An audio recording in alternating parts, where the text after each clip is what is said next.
Or Okay. no? Has Nine, and I don't mean to start the No, I conversation, can but add. has Nine I been can add like rules in now. defeated on his eliminativist bullshit? All right, Ix, now is the time for you to abandon your retarded philosophical views. No, but let's not talk about it because philosophy is boring. I just want to know if he's been defeated or not. Oh, No. well, depends on And what you mean by I've been defeat. reading more Dennett, so if you want to argue about it sometime, we could do that. No, Are you an no. I intentional thought the goal realist? was to I at don't least give a get fuck. you to. I thought the goal was to at least get you to read less Dennett. No. The Wait, goal is but can someone you tell me guys, whether he's hey, been destroyed? hold on a second. You guys want me to stop reading Dennett before I understand it fully, so that you don't have to deal with it because nobody around here understands Dennett. No, there's probably and presents better it. people to read that present the view than Dennett.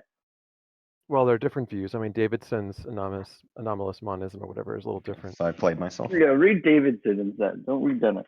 Davidson's not too bad, but I don't know. I'm reading Intentional Stance right now, and he Nah. doesn't think too highly of this whole original intentionality thing that you guys are obsessed with.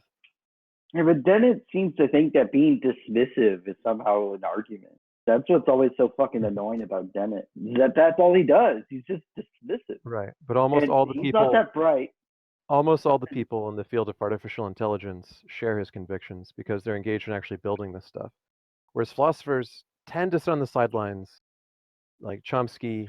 Who's the other one who has this big objection to Do you think you could build a ghost? tokens? The tokens thing. Who's the guy with the tokens? Fodor, who thinks that the tokens are real. I'm trying to remember. I don't know. But yeah, the problem is that AI people are convinced that we can build us because we are artifacts. We don't think there's Did anything you hear special. what Danny said? He asked, could I build a ghost? I assume he's talking about Ghost in the Shell, like ghost as in a soul, like in Ghost in the Shell. You know, like Scooby-Doo ghost, you know, that kind of thing. Okay. Ooh. Sorry, I thought you were talking about something like Ghost in the Shell. No, like that a was just a joke. ghost. Like, you know, there's well, I mean, that's what all those AI people are trying to do. They're trying to build a ghost. Is there something about the ghost in Scooby-Doo that I'm not familiar with? Is it like It's kind of like a trick? Well, I haven't watched Scooby-Doo, but aren't there ghosts in Scooby-Doo? I mean, yeah, they deal with spooky stuff. I always thought that every time they investigate, it turns out to be fake, and they were more like detectives. Oh, and that was my bad. So actually, that analogy really works perfectly. So yeah, I could build a Scooby-Doo ghost, which is to say I could build something that you would believe is a ghost, you would believe it has intentional states, but I would be able to show you that it's not really analogy. Yeah, a you ghost. messed up really bad, Danny. It's just With the analogy. the Wizard of fucking Oh man, Oz, now which is why you have trouble man, believing oh fuck, that oh you don't have no. intentional states. It's because you're convinced that the Wizard of Oz is a real wizard. That's why. This is what happens when you didn't grow up with cable. This is what happens when you grow up studying fucking artificial intelligence Wait, is that even instead on of cable? theology. Well, I mean, I'm saying that the idea is that ghosts, since I had to like clarify what a ghost was or something, and I didn't do a good job, but it's like the idea is that it's not when you build something, it seems like what you're building is reducible to parts. Yeah. I was hoping that you were talking about the Ghost in the Shell sense of ghost, which is like a science fiction concept. I haven't seen that. Okay, so I think you'd enjoy Ghost in the Shell. Basically, watch the original anime, like not the Scarlett live action. Johansson? Yeah, the anime. Okay. So the ghost in Ghost in the Shell is the term that people use to refer to the remnant of them that is human after they cyberize their brain.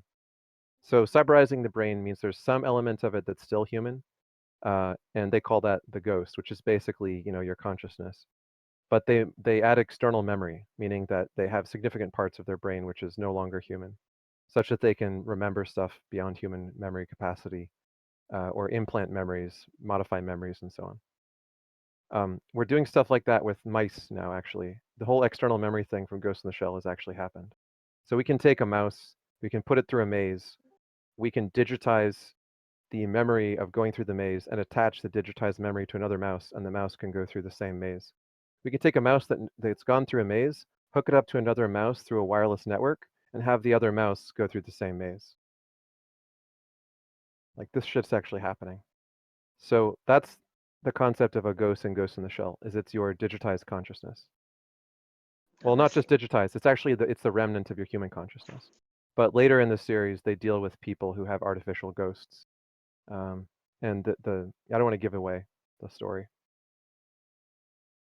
Suffice to say that, like, to people who grew up with their imagination informed by science fiction, and who got into the field wanting to actually make this stuff real, we're just not convinced that there's a spooky magic ghost hiding. That's the hard problem of consciousness.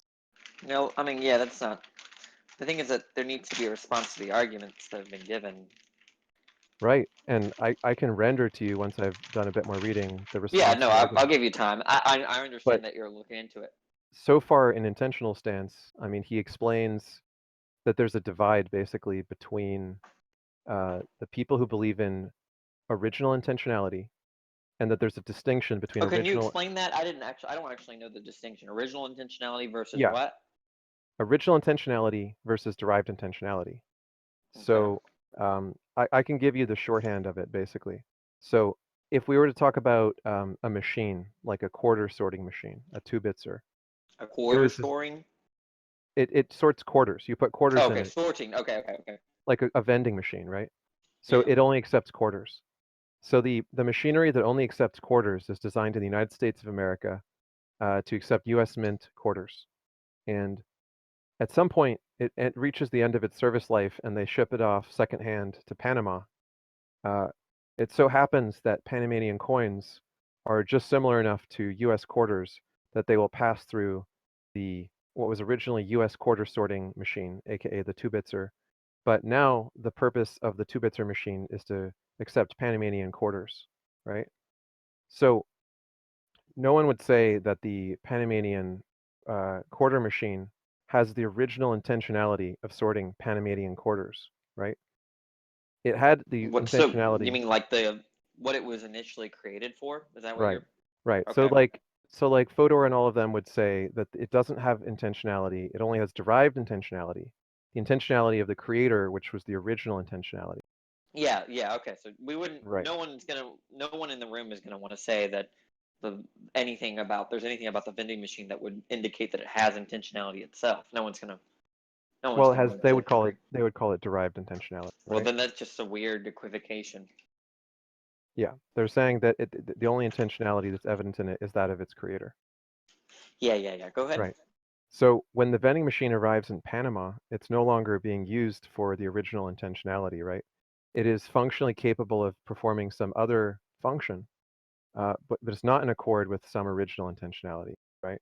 And you could say, well, if we reduce the original intentionality to just accepting things that meet certain dimensions, and we remove the concept of what a US quarter is, we could say technically it's still fulfilling its function of allowing certain shaped objects to pass through it or something like that.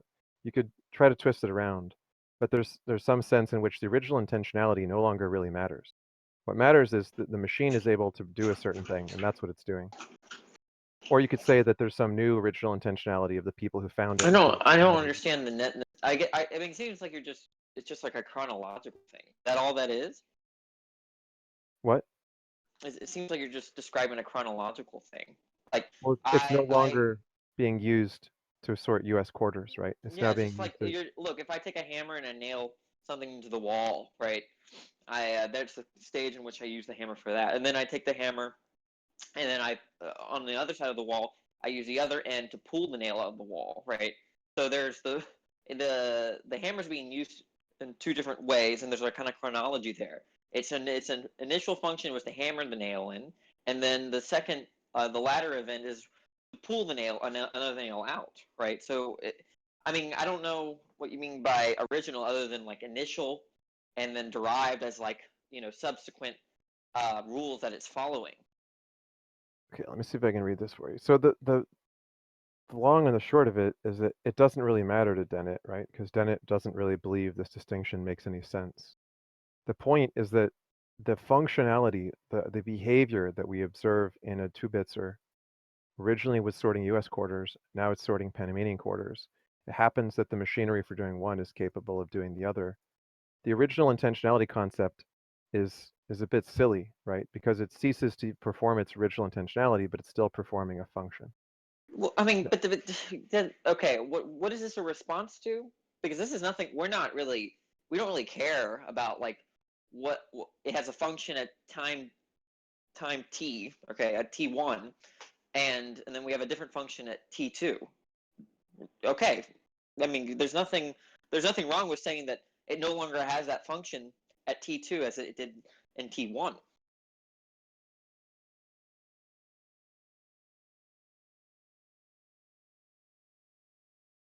There's nothing problematic there. In fact, if anything, it's not a very, if Dennett's saying that's not an interesting distinction, I agree. I don't think there's anything wrong with Dennett saying that, like, that somehow the original function, as you would say, the original intentionality, there's not like, it's not like a permanent state of affairs that it has that function. Right? I mean, that's just, no, I agree with Dennett. Then you're already sort of, parting ways with Fodor, Cyril, Dretske, Berg, Kripke, etc., who all believed in original intentionality and derived intentionality, right? Well, I'm not so familiar with everyone's philosophy of mind there. But if, again, it seems like original intentionality is just describing a function at a particular time. I mean, that's not what you're disputing. I'm just saying, what's the significance? Like, I don't think any of them want to say that, like, that function or that intention at T1 is like somehow permanent or lasting. And that it could change, right? The rule in which the object is following could just change. So if you had a second machine, which was made by the Panamanian government explicitly to sort cube-albers and not to sort the US quarter, right?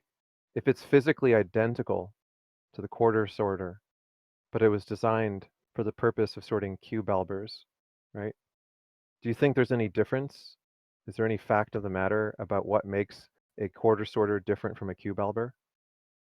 No, I mean, if one machine would, like the American machine, is being used to sort those Panamanian coins, right, and then they make a physically identical machine that does the same thing, right? I think the only difference in terms of the only difference is that with regard to a previous event, that the former machine was used differently. Okay, so then you don't think that it matters what the original intentionality was behind the machine. The only thing that matters is the physical facts about the machine that allow it to perform some function. No, there's nothing physical still. I don't know how this... Look, in terms of what rules it's following, what function it has, that just depends on the user. The rules that's following are the rules of physics. And the users can change. No. So look, the user... The rules that it's following are the rules of physics. Think about it. Wait, what? Let me say this again. The reason that a cube-alber machine accepts Balboa quarters is because that's what it's physically capable of accepting. Right, but that's eliminating, that has nothing to do with function. Unless you just want to say function or intention is just what a thing does, which I take that to be highly, highly unintuitive. I don't think you would even accept that. Right? Is that what you're reducing function to? What is it that you think is missing in a description of the cube-alber that it's physically capable of processing quarters? Look, I already admitted that we could take they're physically identical machines. Right. They have no original intentionality that matters. I don't know what you're talking about. The Panamanians, I don't know. I think I'm saying that wrong. The people of Panama are using the machine, right, when they put their quarter to get a drink. Right, so the sorting thing has a function with respect to their intentions. That's their intentions, though. We're talking about what the machine is. The machine has no intention by itself. Right, but Fodor and them want to say that artifacts. This comes from the idea of interpreting artifacts, right? So look, and I'll be honest, I don't know what Fodor's philosophy of mind is. Right, so I'm not espousing. If I am, I'm unknowingly doing so, but I don't know Fodor's theory of the mind. Yeah. So basically, Dennett parts company with them because although they might agree that one should say in the case of the transported two-bitzer that goes from one country to the other, that human beings are not just fancier, more sophisticated two-bitzers. When we say that we go into the state of believing that we are perceiving a US quarter or some genuine water as opposed to XYZ or a genuine twinge of arthritis, This is no metaphor or no mere manner of speaking. A parallel example will sharpen the disagreement. Suppose some human being, Jones, looks out the window and therefore goes into the state of thinking that they see a horse. There may or may not be a horse out there for them to see, but the fact that they're in the mental state of thinking they see a horse is not just a matter of interpretation, they would say. Suppose the planet Twin Earth were just like Earth, save for having schmorses where we have horses. Schmorses look for all the world like horses, and they're well nigh indistinguishable from horses by all but trained biologists with special apparatus, but they're not. If we whisk Jones to Twin Earth, the land of schmorses, and confront him in the way with a schmorse, then either he is really still provoked into the state of believing he sees a horse, which is a mistaken non-veridical belief, or he is provoked by the schmorse into believing for the first time that he's seeing a schmorse. For the sake of the example, let's suppose that Twin Earthians call schmorses horses, so that what Jones or a native Twin Earthian says to himself or others counts for nothing. Whether he says it's a horse or a schmorse doesn't matter because he would be mistaken because they use a different word. However hard it may be to determine exactly which state he's in, he is really in one or the other. Perhaps he's really in neither, so violently have we assaulted his cognitive system that he's not even sure what a horse is anymore. Anyone who finds this intuition irresistible believes in original intentionality and has some distinguished company. Fodor, Searle, Dretsky, Berg, Kripke, and Chisholm. They all think that there's some fact of the matter about whether he believes it's a horse or whether he believes it's a schmorse. Anyone who finds this intuition dubious, if not downright dismissible, can join me, Churchland, Davidson, Hagelin, Millikan, Rory, Stelnicker, and others, Quine, Sellers, etc., Hofstadter, Marvin Minsky, and almost everyone in the field of AI. There is a fairly large disagreement. Who is right? I cannot hope to refute the opposing tradition in the short compass of a chapter, but I'll provide an example and some I just don't understand what he's trying to get at. What's the relevance with intentionality? So, I'll get to that in a second, because there's a consequence of this. Okay, if you don't believe in original intentionality, it has consequences. I just don't, but I don't understand the significance. Maybe these people do, and I'm not understanding you or them. But I don't understand the relevance of putting original before intentionality, other than kind of timestamp. Right? And if that's what, in my best understanding of original intentionality, apart from what I just said, might be that a thing has there's like a fact of the matter as to what an object there's like a fact of the matter as to what an object should follow, right? Yeah. Right. And I agree that there's nothing intrinsic about the object and which would indicate that, right? That it's fluid, completely fluid, right? So yes, I agree with them if that's what you mean, right? But that doesn't I don't see how that pertains to it. Maybe you're just wanting a discussion about that. We're getting to the next part. Okay. So the first step is you don't believe in original intentionality, which is good. Okay. So okay. consequences of this. But did I characterize it okay? Is that like there's some kind of inherent? Okay. Yeah. Well, they believe there's a fact of the matter. It's about interpreting an artifact and saying this is by definition a U.S. quarter 2-bitzer, or this is by definition a quarter Balboa 2-bitzer, even though there's some fact of the matter. It's the function of the object. Because it was originally intended a certain way. That's garbage. I agree. Okay, good. So if there's no fact of the matter, and in fact a 2-bitzer of quarters can be also a 2-bitzer of quarter Balboas, it's just physically identical, and there's no additional facts about it that really matter for its function, then whatever intentionality there might be about what it's supposed to be is just in the minds of people about it. It's not inherent to the thing. Yes, 100% agree. Right.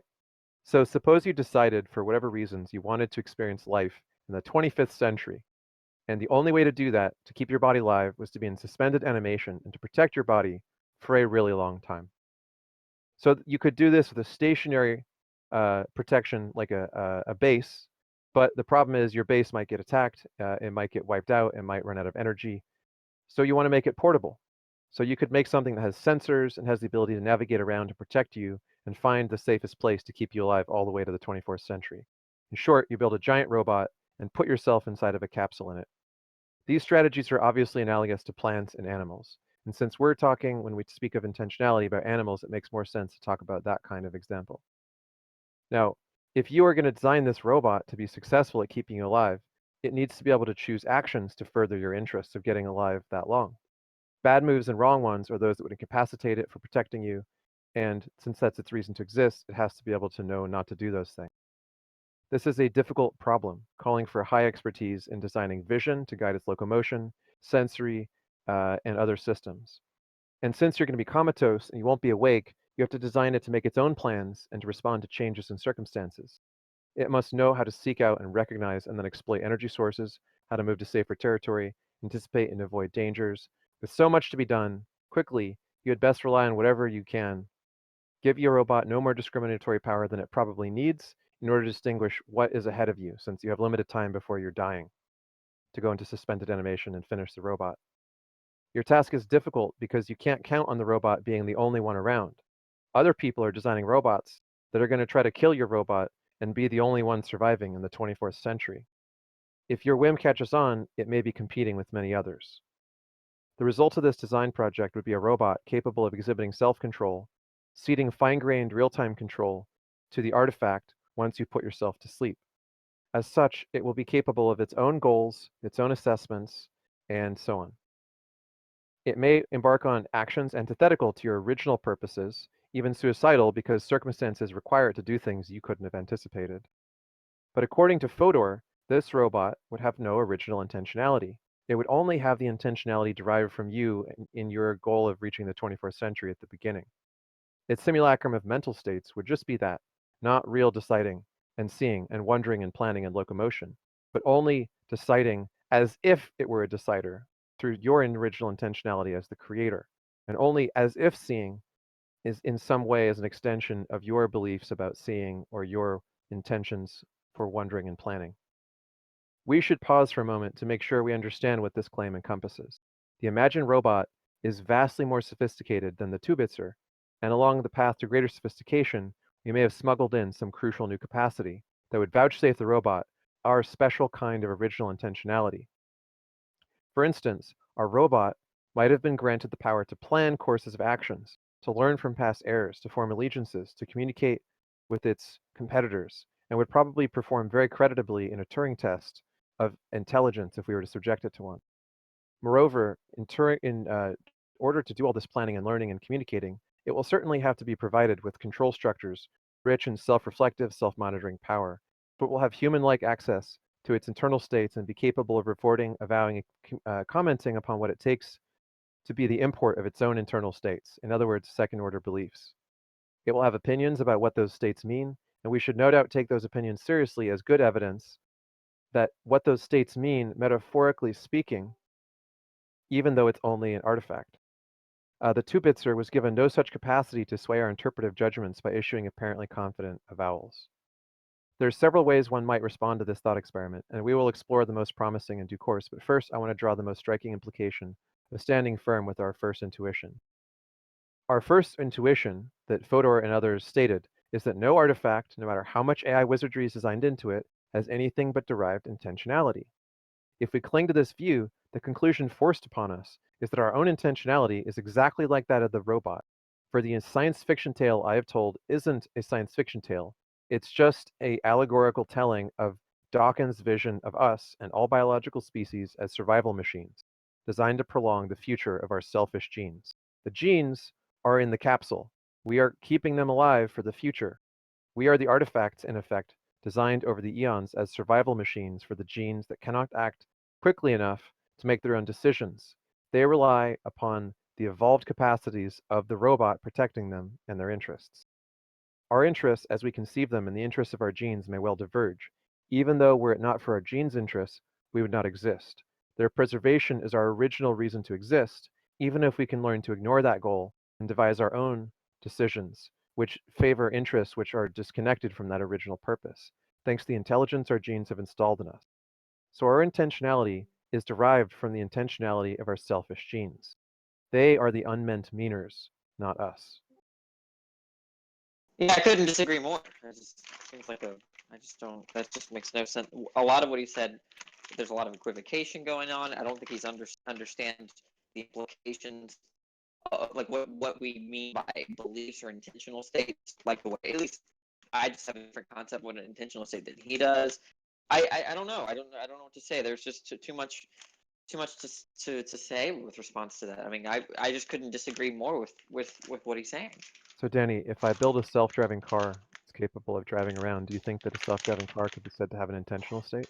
No, not how I understand cars. Cars are reducible to parts. Okay. So if I take all of the parts of your brain and I understand them and all the physical facts of them, and I'm able to predict or program your brain to cause you to want to go in a particular direction or to desire a certain thing, do you have intentional states? Okay, well, there's a lot of language there, but the idea is that yes, you can. I do think there's interactions between the physical and mental, such that if you mess with your brain, it could bring about beliefs. But that doesn't say that therefore what you've messed with are your beliefs, right? I could poke holes in your brain, and you'd come to different beliefs. Doesn't mean that the holes in your brain and the wirings and the neurons and all of that are your beliefs. There's just an interaction there. So what is it that you think distinguishes a robot that is doing all the things a human is doing from the way that a human would be doing them? The difference? One has intentional states, the other is just behaving. And if the robot is physically indistinguishable from the human, then why would the robot not have what you call intentional states? Because intentional states are not reducible to physical states. We could be physically, there could be a copy of me that's physically identical, but it'd just be a P-zombie, right, without intentional states. It's just mimicking all of my behavior. Right. So you believe that a P-zombie is a plausible thing to exist, right? Whereas I think that what you think is a P-zombie is just what we already are. You don't want. Okay, what I guess. Wait, I shouldn't laugh because you said specifically what I think a P-zombie is, but I just accept what the literature takes to be a P-zombie. Right, and then if you think we are what the the literature says we are in terms of what a P-zombie is, then you got a big problem on your hands. But well, for me, it's not a problem, right? Because I'm engaged in building P-zombies. P-zombies don't have any mind. So you say. That's just that's part of the definition. It's part of the definition. Yeah, P-zombie is a thought experiment of what if there's a thing that's indistinguishable from us, but there's just something magically missing from it, right? I don't know what you mean by magically, but the idea is that it's basically a physical copy of us, right? Right. Where without intentional states. Right. Or but what would explain? I shouldn't say a physical copy, but it's a copy of us without intentional states. But what would explain the lack of that if it's physically identical to us? What would explain? What explains that lack? Where would you attribute the lack? You mean if I posit a dragon and you say what explains its fire breathing mechanics? I don't know. The idea is that in the hypothetical, it's just the case that it breathes fire. Okay, so when you talk about the brain being causally connected to what you call mental states, but then you say that there's something. There are interactions. Okay, and I think that when you say there are interactions, you're reserving some kind of open-ended skepticism that there's something mysterious that can't be explained by the physical. Yes. They're mysterious in the sense that it's not reducible. If that's what you mean by mysterious, of course. And I don't see any argument for why it's not reducible. I just see the intuition that it's not reducible. We've been over this so many times, right? The idea is that we don't construe the physical in terms of the normative, right? Otherwise, you're just limiting normativity. Now, if you want to do that, so be it, right? But I've heard you say good, bad, ought not, right? I don't know what if you're just describing if you're describing there, that's to say using ises as to using oughts to describe ises, then I think you're committing the naturalistic fallacy, thereby eliminating the whole notion itself. I don't think you want to do that. I don't think you can do that. I think you're finally beginning to understand, Danny. I don't think that consciousness or self is like an entity that you can have identity to in the way that like two can have identity to two, right? Those are concepts, right? Concepts are abstractions. Are you going to respond to what I said just now? I guess I can further explain it because that's not a response to what I said. Well, I don't think you understand the implications of the idea that identity is a concept. Are you changing? You don't want to talk about what I said. Is that what I'm getting? No, I think that I gathered what you were saying, right? And I'm trying to lead Okay, you towards the implication, right? The implication of what I said? If the terms like normativity, intentionality, beliefs, and so on are folk psychological terms that are related to some physical reality, but are not fully capturing it, if they're not really fully explanatory of what's That's not actually what I going said. on, You're not understanding what I'm saying. right? All you said is that I'm committed to believing that these things don't exist, right? No. Well, rather that you wouldn't have a concept. You do accept the distinction between ought and is? Yeah. Right, conceptually, right? We're not talking about ontology at the moment. Okay, right? So that, do you think, if you accept the distinction, right, that means that ought is not reducible to is. Okay? Now, the way I construe, right, the world, right, and specifically the physical, is in terms of is, not in terms of ought, right? Atoms ought not do X, and if you do say that they ought do X as opposed to Y, you're equivocating on ought. Atoms ought? I don't even understand what that means. Exactly, right? Because atoms do, their science describes, it doesn't delve into or involve itself with normative notions. Danny, you understand that it's possible to believe in something without it being real, right? Well, yeah, certainly that's possible. Okay. So do you understand that it's possible that some seemingly intuitive aspect of your cognitive experience could be an illusion, right? I don't know what that I don't know what that means. You're aware of like an an optical illusion, right? We've talked about this before. You could yeah, be but that's not deceived relevant to what you're as saying, to what you're seeing. right? I could be perceiving a tree and the tree is not there, right? But Right. if I have access to my intentional states, right? If I mean something by I desire X, right? And that's illusory. I don't know what you're talking about. It means that in language, we often have expressions and constructions which don't mean precisely what they sound like they mean, because it's a manner of speaking. Similarly, we have terms which end up getting eliminated and replaced by more apt terms You think you that are can more. eliminate normativity? I think that the way that you conceive of normativity and intentionality and so on is likely not going to cash out as the way it Let's actually put works. intentionality on the back burner, right? To understand what I'm saying, I think you must understand what I mean by normativity, and right? If I say I ought do X, right? We're not describing the state of affairs, right? Okay, we're not saying that if I say X ought be muted, I'm not describing the state of affairs in which you are muted or you're not muted. Do we understand that? Yeah, I understand the concept of normativity, Danny, but I don't think you understand that I believe that the concept of normativity is just something that minds do, and minds are something that brains do, and there's nothing about a mind There's a that isn't tension there, captured though, and in I'm the physical. trying to highlight the tension there, right? Because the thing is that the way we construe the brain is in terms of parts, in terms of just it's descriptive, right? There's nothing about atoms that would indicate that it ought go this way or ought go that way.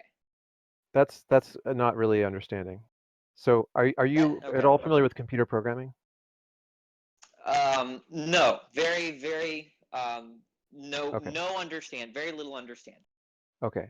I recommend checking it out because it's a really useful tool. Even people in other academic fields that don't seem related to computers can often use them for. I would agree. Yeah, I think that I would wish that I had that kind of knowledge. I just don't. But I don't think it's relevant in the conversation. Okay. So in the field of computer programming, there are different levels at which you can describe a program. And the level at which humans think about programs is what's called a higher level of abstraction. And the level at which the programs actually exist within the digital representation of storage mediums of ones and zeros is a low level representation. And there's several kind of like mid levels involved in translating from the higher level down to the lower level. In reality, all of these levels do not exist. The only thing that exists is atoms, right? And the substrate, which when we talk about minds being mind independent, substrate independent minds, which is what an artificial intelligence is, right? And artificial intelligence is a substrate-independent mind, right? It is a thinking machine that exists within a substrate that's digitized, meaning that you could translate it to a quantum computer or a silicon computer, or you could make it out of like tubes and straws using pneumatic pressure. All of these are capable of performing the functions of a Turing machine. A Turing machine is just the most abstract computer can be represented at all. So anything that can basically store information, that can overwrite information, and that can do so according to about 3 or 4 rules of going left and right on a series of ones and zeros is capable of computing all possible computable things ever. So that's what we mean when we say that there's something like an abstract computer called a Turing machine, and that a mind simulated within a Turing machine is a substrate-independent mind. It's digital. Yeah, you always fall back on examples, and I just think they're largely irrelevant. Well, right? I only look when I give examples of things. I help. I don't use that to tell you exactly what I mean by X, right? If okay, I said okay. Let Look, me try to conclude and wrap it up and see if this makes sense, okay? Okay, so okay. The fact of the matter about what's going on is captured in the ones and zeros in the silicon, right? There's no actual ones or zeros, right? Ones or zeros, like the original intentionality concept, existed in the mind of a person when they made the machine. Okay, yeah. So like if it's the same, if I write 3 on the whiteboard, the molecules on the whiteboard is not 3. Yeah. Right. Yeah. Okay. Yeah, I'm with right. you there. Right. And so if you ask me, like, is that the number 3? When I say that is the number 3, what I mean is that the molecules on the whiteboard are arranged 3-wise in a pattern I recognize as the concept of the number 3. Wait, is that just a fancy way of saying that I'm using the molecules on the board as a representation of my thought? It's a way of saying that I'm a pattern recognition machine. So when I see those molecules, I think of 3. When I write 3 on the board and I tell you, look, this is what I'm using to represent the concept that I'm holding in my mind. Right. That's the right. Okay, we can continue. Okay. So when we talk about the content of the computer, right? The content of the computer is most easily understood by us in the abstraction of higher level language, which would be something like Python. I'm fine with I'm fine with all of this. Okay. So high level language like Python is very intuitive and convenient for developing computer programs. At the lower level, there's no such thing as Python, right? Python gets translated into a different, what's called instruction set, which is the thing that chip knows how to process. Every chip has a slightly different instruction set. So when we talk about beliefs and intentionality and so on, it's like talking about higher level programs. It makes sense. Everybody knows what we all mean because this is the level at which we're all accustomed to working. And it's intuitive and it's useful. That's what folk psychology is like. But when we talk about do you think you have beliefs? I do. In high level folk psychological language, I believe I have beliefs, right? Okay. But do I believe? What do you mean by belief? What I mean by a belief is something which I experience intuitively as a belief, but which is actually some process undergone by electrical signals in the neural pathways of my brain. Wait, but you could have a concept of a belief without any. Look, the idea is that there's a conceptual issue here, right? There's something that we mean by I'm trying to do, I intend to do, right? And you don't need any knowledge, right, of what a brain is, what molecules are, what atoms are, right? In the same way that I have a concept of water, a 2-year-old has a concept of water, okay? Yeah. And they may not know anything about hydrogen, dihydrogen monoxide. Yep. Okay. So so when I ask that 3-year-old, what do you mean by water? And they point and they say, oh, it's liquid. It's cold when I touch it. I like to drink it. Right. There's all these things that they mean by water. Right. These properties of water that have nothing to do with there's 1 proton, 1 neutron, 1 electron to hydrogen, and it bonds with I think oxygen has what, 8 I think on the top of my head. 8 protons, 8 neutrons. There's they don't mean anything of that. They don't mean that, right? So I'm asking you, right, what you mean by intentional state. Okay, and if you're denying that you have that, then there's a big problem on your view, I think. Right. I think I have high-level concepts of intentional states, right? But what's likely going on is not encapsulated or explained by what I call intentional states. There's things going on in my brain which I'm unaware of, which are more explanatory and which are far exceeding the concept of a mental state or an intentional state as I understand it, right? A neuroscientist can tell me more about how I'm No. actually thinking and what it actually means to think than I can. When you were 15 and or I don't know how old you are, so when you were 12 and when you told your mom that you tried to do your homework, what did you mean, Ix? That would probably mean that I attempted to do the homework, but I had trouble doing the homework. Well, attempted, right? I attempt to do the homework. It's just a synonym, right? What does it mean? Attempt, try, intend. All these are synonyms, right? What Right. is It means that I constitutive took, of that conceptually? right. It means that I tried to take some information and process it, No, and I was look, you're just unable. giving me synonyms. You're giving me synonyms. Don't use the word try, attempt, intend. Give me what you mean. What's constitutive of the concept? And if you don't know, I can tell you what I mean by it. What do you mean by it, Denny? Okay. When I intend to do X, right? That implies that there's states of affairs in which can be in or out of accord with that intention. That's to say, it's normative, right? I mean, I imply normativity, right, when I say that I intend to do. Okay, it implies the future is open, right? It implies that if I intend to do X, X may or may not be accomplished. That's another thing that it implies. So by it that does definition. not. Yes, go ahead. Okay. By that definition, then Java, C#, most other languages in computer programming have intentionality. It's called try, catch, fail. Okay, no. You're equivocating on failure. Okay, look. There's a sense in which if I threw the ball right I try. I'm playing basketball. If I try to shoot for a goal, the ball, we would say that the ball failed to go in the hoop, right? But that's an equivocation. We don't actually mean that like the atom. We're just what's going on there is that the ball just didn't go through the hoop, right? But that's not what I mean, right? When I'm describing failure with regard to my intention. Okay, I mean that when I say that I intend or I try to do something, that there's the possibility of failure.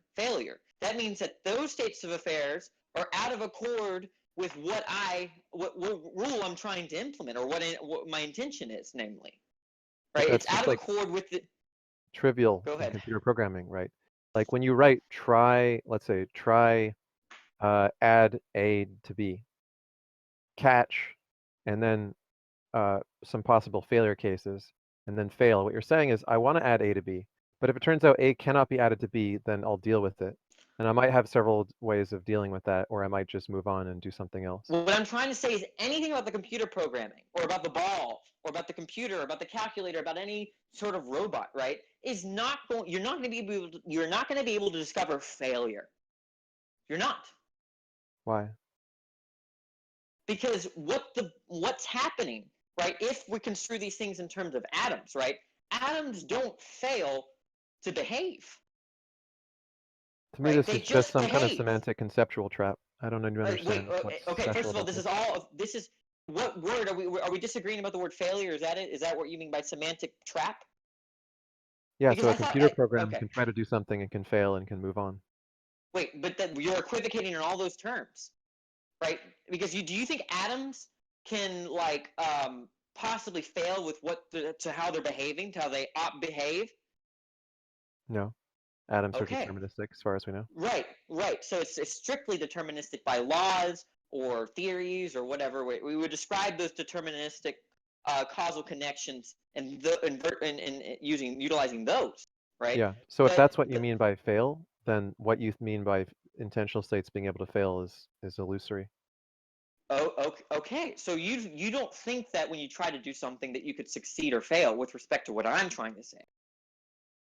Yeah, it sounds like you hold a concept about intentionality and failure, which is different than mine. Okay, so what do you mean by what do you mean by intend then? What do you mean by I'm trying? When you were 12 and I have a you mental. tried to score a hoop, Yeah, and it I have a missed. mental. Look, I have a mental representation, right? And I plan some action upon that mental representation. Like I'm gonna take this action to change the state of the world. And when the state of the world doesn't become the one in which I intended it to be, then I call that failure. But there's nothing Yes. that's out of accord with the way atoms work, right? Right. Not You're anything special. yes. Yes, right. This is why I don't think intentions, right? If it's true, if my belief that if I understand my intention, my trying to do, then if atoms don't have that kind of capacity or those kind of properties or that potentiality, right? Then my beliefs and my intentions aren't reducible to those things. But this is so trivial, Danny. If I program a self-driving car to drive somewhere and it has trouble getting there, it's perfectly capable of deciding, just like the computer code underneath it. You're It should be able to do equivocating. that. Once again, why do you constantly equivocate on the word decide, attempt, and fail? You know that's Because not what I mean. I don't understand what you mean then, Danny. Okay, this is what I mean, right? If I desire to do X, if I intend to do X, okay, that gives me a reason for action, okay? That's what that means, right?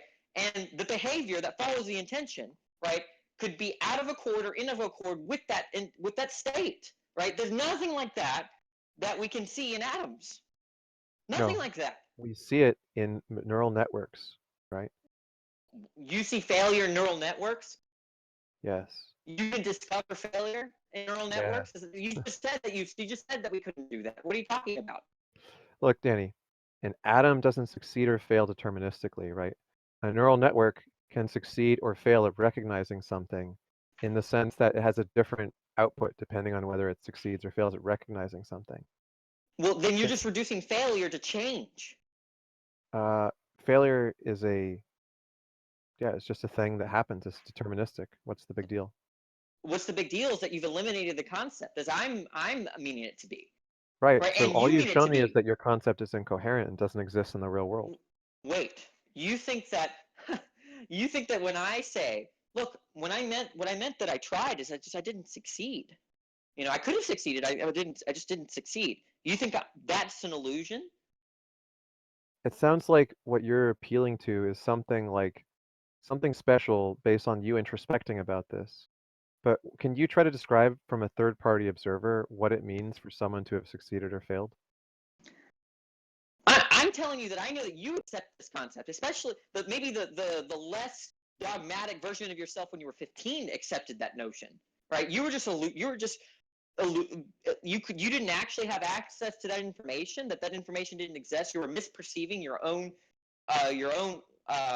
intentional states. Danny, if I can program a computer or a robot to have the exact same concepts about failure that I do, that doesn't make any sense. What the fuck is missing? I don't get it. You're equivocating on failure again. You already admitted that atoms don't carry those properties. So to say that if I program something that's consistent of atoms, right, to do that kind of thing, that's a contradiction in what you're saying. If I put a dime in the 2-bitser, does it go through the 2-bitser or does it get spat out? Either is possible.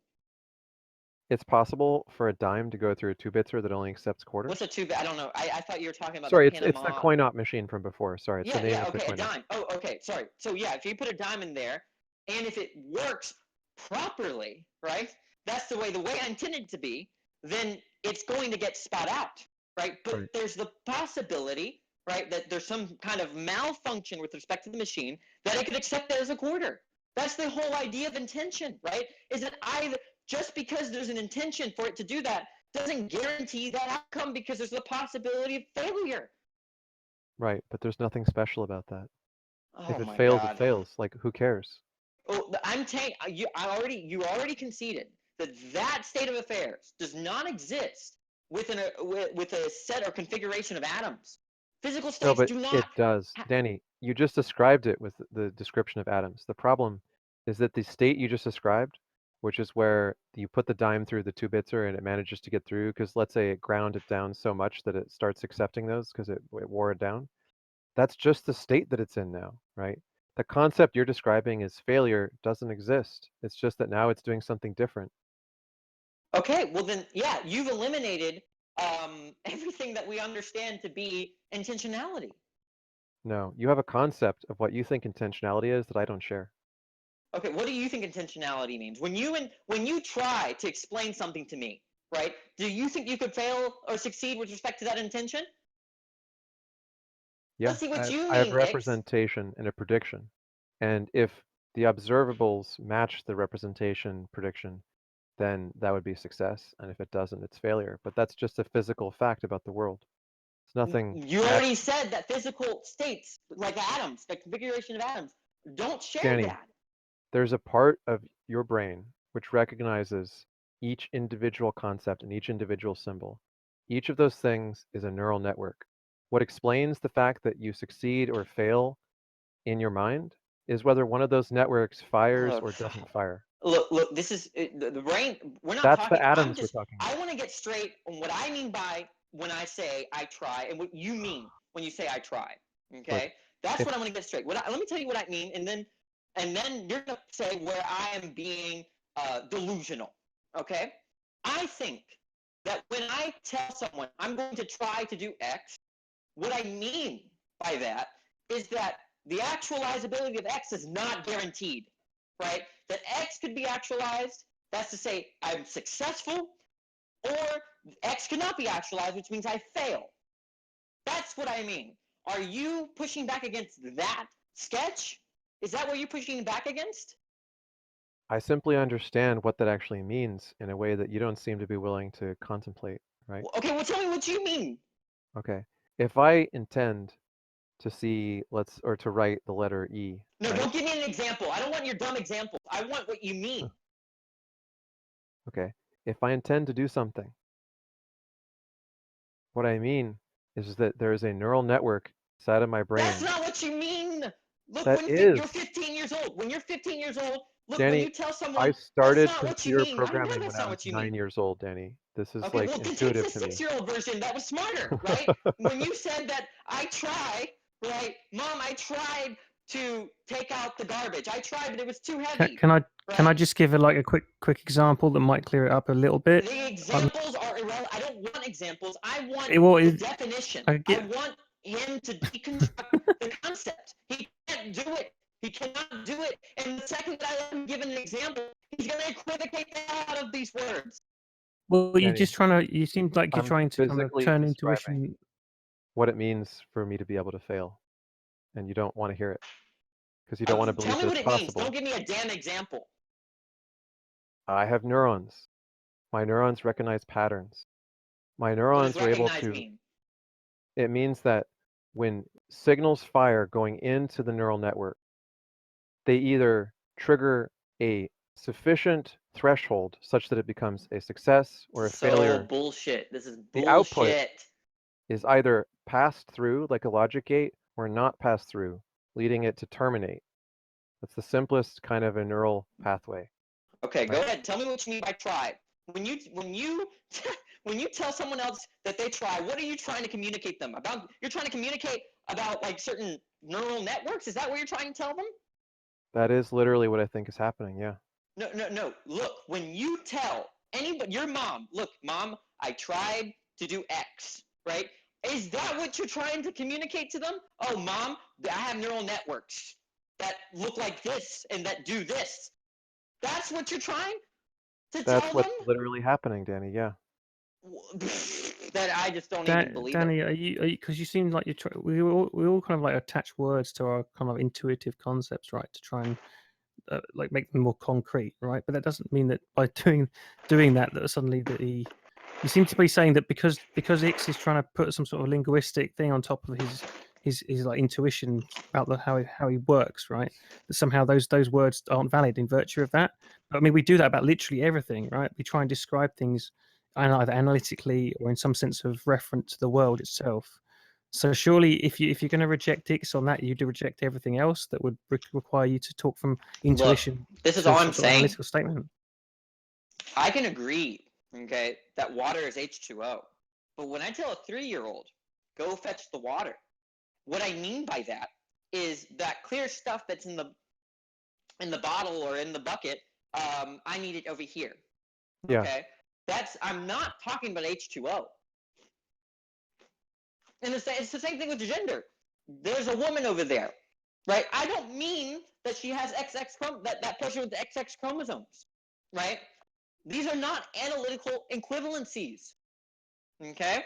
I'm asking what you mean by tri, okay?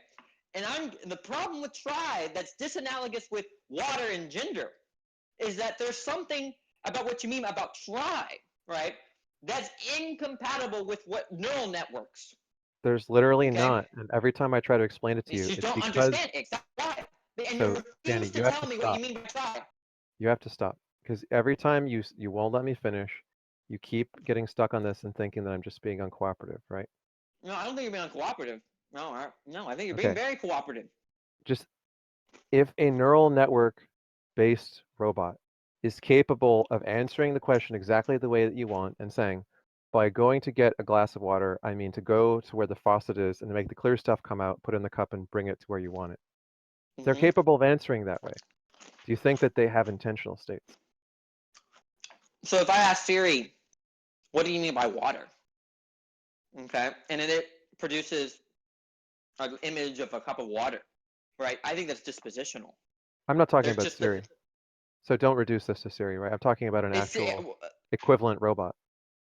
That's, to me, they're like there's all unification here. They're all sets of atoms, subatomic particles, electrical configurations, whatever, such that one event is disposed to cause another event in virtue of some kind of theory or law, right? That is not a hallmark of intentionality at all. Because you've defined it that way. No, because that's what I mean by it. You have trouble imagining that a neural network is responsible. Okay, Danny, you have trouble imagining that a neural network is responsible for a concept. Yeah, that doesn't make any sense to me. Concepts. Danny, hang on, Alex. How can you just like think about it for? I'm not going to go with X's position, but I just want to try and. 1 second. Kind of my 1 second. Your mic's my so much better. Headphones died. Okay. What were you saying? I was just going to say, look, when you seem to be trying to get X to kind of somehow cognize some sort of feeling that within yourself as to what intentionality is, right? But if that thing is just like kind of like a sound, like oof, that feeling you get when you want an apple, right? You can't do that linguistically unless you're kind of accepting that X has got some sort of experience from his point of view as to what intentionality is. I'm not really understanding. Can you rephrase that? I'll try. So you're trying to get X to kind of give you a definition of what you think or he thinks intentionality is, so you can somehow compare it to your definition. More specifically, what he means by try. Yes. Right. But how would you describe what trying is, if not in reference to like your internal emotional feelings or other things like you're reaching out to grab something? Obviously, he has access to what he means, right? And I know that when he tells his mother, right, he tries to do X. He's not trying to communicate that he has specific neural networks. I know that. Right, okay? Danny. But the thing is something different. Yeah, I get that. I honestly do get that. But when you're saying something like telling your mother that you want something, that is just a linguistic reference to your internal state, right? It doesn't mean that. I could run the same argument against your definition. I don't get it. That doesn't mean you have to. That doesn't make any sense to me. Maybe because I'm not understanding. Can you repeat that last sentence? Right. Okay. So when you say something like my definition of trying is telling my mother that I want a drink of something, or whatever the example was he used. I said that when I tell my mother that I try, this is what I mean by it. Right. Right. But I'm asking X, when he uses the word try to his mother, right? What does he mean by it? It's very simple. Look, I don't see why this is a big deal. Stargate, what do you mean by water? Oh, I mean the clear stuff that's in the river. Yeah. Okay. The clear stuff that's in the river. But do you understand that if I say the clear stuff in the river, and then it's not water, it's something else, I've got to have some other more detailed description of water to separate what I mean by that, right? No. That's not a problem, right? Because you can't be wrong about what you mean. I'm not talking about what another person means by water. In chemistry class, they mean water as H2O, right? They mean something different. Right. But this is like you and I are trying to describe to each other what we're experiencing in our own heads, in some sense, that the other person might understand. Right? Look, it's not a very complicated question. I'm just asking. No, I agree. It's not. I'm not trying to patronize you. Okay. So I don't understand your objection, Stargate. Right. The only objection I have in sense is that we're both trying to give like this kind of description, not description, but we're trying to give this definition of what we mean to someone else, right? When we talk about like, I want to get that water over there is that liquidy stuff that's kind of wet or whatever, right? Yeah. We're trying to essentially communicate to someone else our own internal mental states. I know we both know that we can't have access to those. We just have to do our best, and we're kind of assuming that the other person has some idea of the same experience when we talk about like water is like wet and icky or whatever, right? Yeah, but, I have prior probabilities of human. Like I have a background knowledge. Sure. Of Oh no, beings. sure. I'm not trying and I'm appealing to that to make the claim that when he tells his mother, even today, that he's trying to do X, I know that he's not trying to communicate, right? That I have these neural networks. Sure. So, No, Danny, he's not literally trying to say. He does mean something different. To address the fact. What I'm trying to say is to respond to what you keep saying about atoms not having intentional states, right? So every time you draw that distinction, I try to clarify this to you. We can't go to that step until you answer my question. Okay, well then let's go to that step. Let's try to get this over with. Can I just say one last thing, and I'll step out because obviously it's mostly between you. Like, so what I think the two positions are here is Danny's essentially saying that he knows what he means when he says I want a drink of water, and he's saying that's the irreducible state of what his intention is. What Ix is saying, I think, is that there's something below that, which is the lower level explanation, which in this case would be the atomic stuff, right? I'm not saying I'm not getting that far with the argument. Here's my plan of attack, and I'll just divulge my plan. Ix will eventually admit that when he talks to his parents, when he says that he'll try to do X, that implies that X either will happen or not happen, that either's possible, right? The future is open in that sense, okay? That not only that, but that one state of affairs is going to be out of accord with what he's trying to do, and the other is going to be in accord with it, right? That's to say there's success and failure, right? That's what I take trying or intending to be constitutive of, or did I say that the opposite? Doesn't matter. That's what the concept of trying implies when you're saying, or when you mean when you say I'm trying to do X.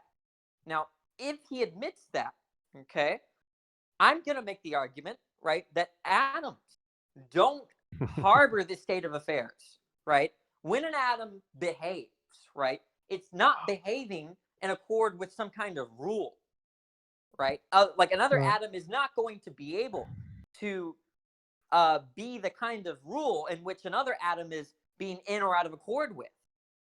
Okay, or set of atoms, it doesn't really matter. Subatomic particles, electrons, leptons, I don't care. Okay, the physical. Go ahead. Someone's I can't hear because I no longer have my headphones. I can't hear when someone's trying to interrupt me. I don't mind being interrupted. We're listening. Oh, okay. Sorry, I'm not interrupting. That's the overall gist of what the problem is.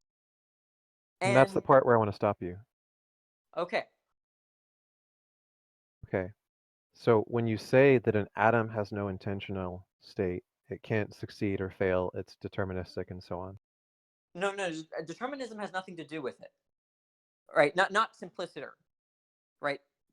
I'm not talking about random events. I'm not talking about, libertarian free will. That's completely determinism is compatible with what I'm saying. Right. If I have a self-driving autonomous robot that behaves indistinguishable from a person and is also capable of having the intention. What do you mean by autonomous? Meaning it's doing the same things that I am doing. If I make a copy of myself, it's a robot, and I say, would you please get me a glass of water? And it says, yes, I intend to get you a glass of water. I will attempt to get it. It goes across the room, and no water comes out, and it fails to get the water, and it says, I'm sorry, I can't get you any water. There doesn't appear to be any water coming from the sink. There's nothing about that I don't, on a piece of paper or in a piece of computer code, wholly envision and create in the process of creating that robot. I'm not disagreeing that all the behavior that you're exhibiting, the language, the act, the behaviors, grabbing the cup, putting it underneath the faucet, all of that, that's consistent with having intentional states and not having intentional states, right? So you're not going to be able to appeal. This is not, I don't know why I always want to go back to the empirical observations, that's largely irrelevant. If a robot exhibits the exact same behaviors, there's not going to be an indication of whether it has intentional states or not. That's an epistemic issue, okay? But I'm giving a conceptual argument, right? That look, this is what an intentional state is, okay? And if you don't have that kind of trying, the state of trying, right? Then in virtue of what, are you going to say something failed, right? The utterance that I'm almost done. The utterance that I'm trying to do X is not itself the intention, right? If I tell you I try to do X, that's consistent with me being a robot or not being a robot, or having the intention to say that or not having the intention to say that. So you're not going to be able to appeal to any examples, X, any observations to substantiate your point. Which is just evidence that you are a P-zombie, Danny.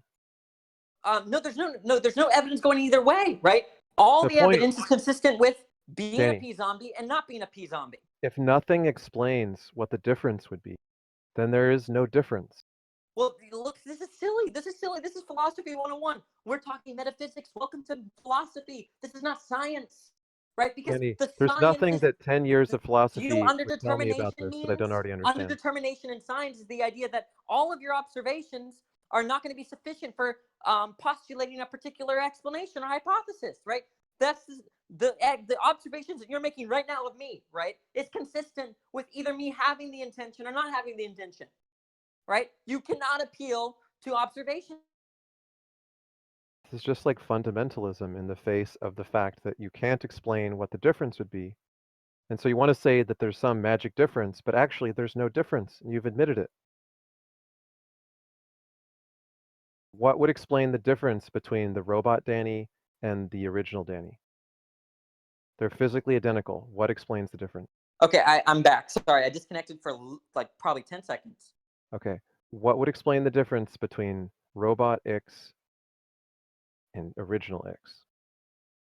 They're physically identical. I'm saying that, look, if it's the case, what does that even mean? Like, are you saying that presumably you're talking to me because you intend to talk to me, right?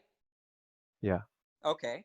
If the robot intends to talk to you and saying that I intended to get the water, then there is no difference in terms of ontology. It's for me, it's dualism, right? There's an intention plus the behavior. But if the robot is just simply utters, I intended to get you water, simply utters it without the intention, right? Then the big difference is that that one has intentional states, obviously, and the other one doesn't. Look, does that make sense? I think I butchered the last half of the explanation. The idea is that if the robot just utters, just sounds comes out of its mouth that match the phrasing, I intended to get you water, right? There's not going to be a fact of the matter as to what explains that, what rule that's following. There's not going to be success or failure with respect to that utterance, right? Right, because the rule-following argument is bullshit in the first place, so you shouldn't appeal to that to explain your case. Oh wait, why do you think? Okay, well that's actually not even controversial, right? The controversial thing is that the rule-following argument it works against physicalism. That's the controversial point. But the rule-following argument is actually quite damning by itself. Right, which is why I'm reading the intentional probably thing. In the later half of the 20th century and 21st century, it is probably one of the greatest skeptical principles of during those dates. Okay, there's a big problem epistemically as to how you know someone's intentions. Big problem. It's called it's related to the problem of other minds, right?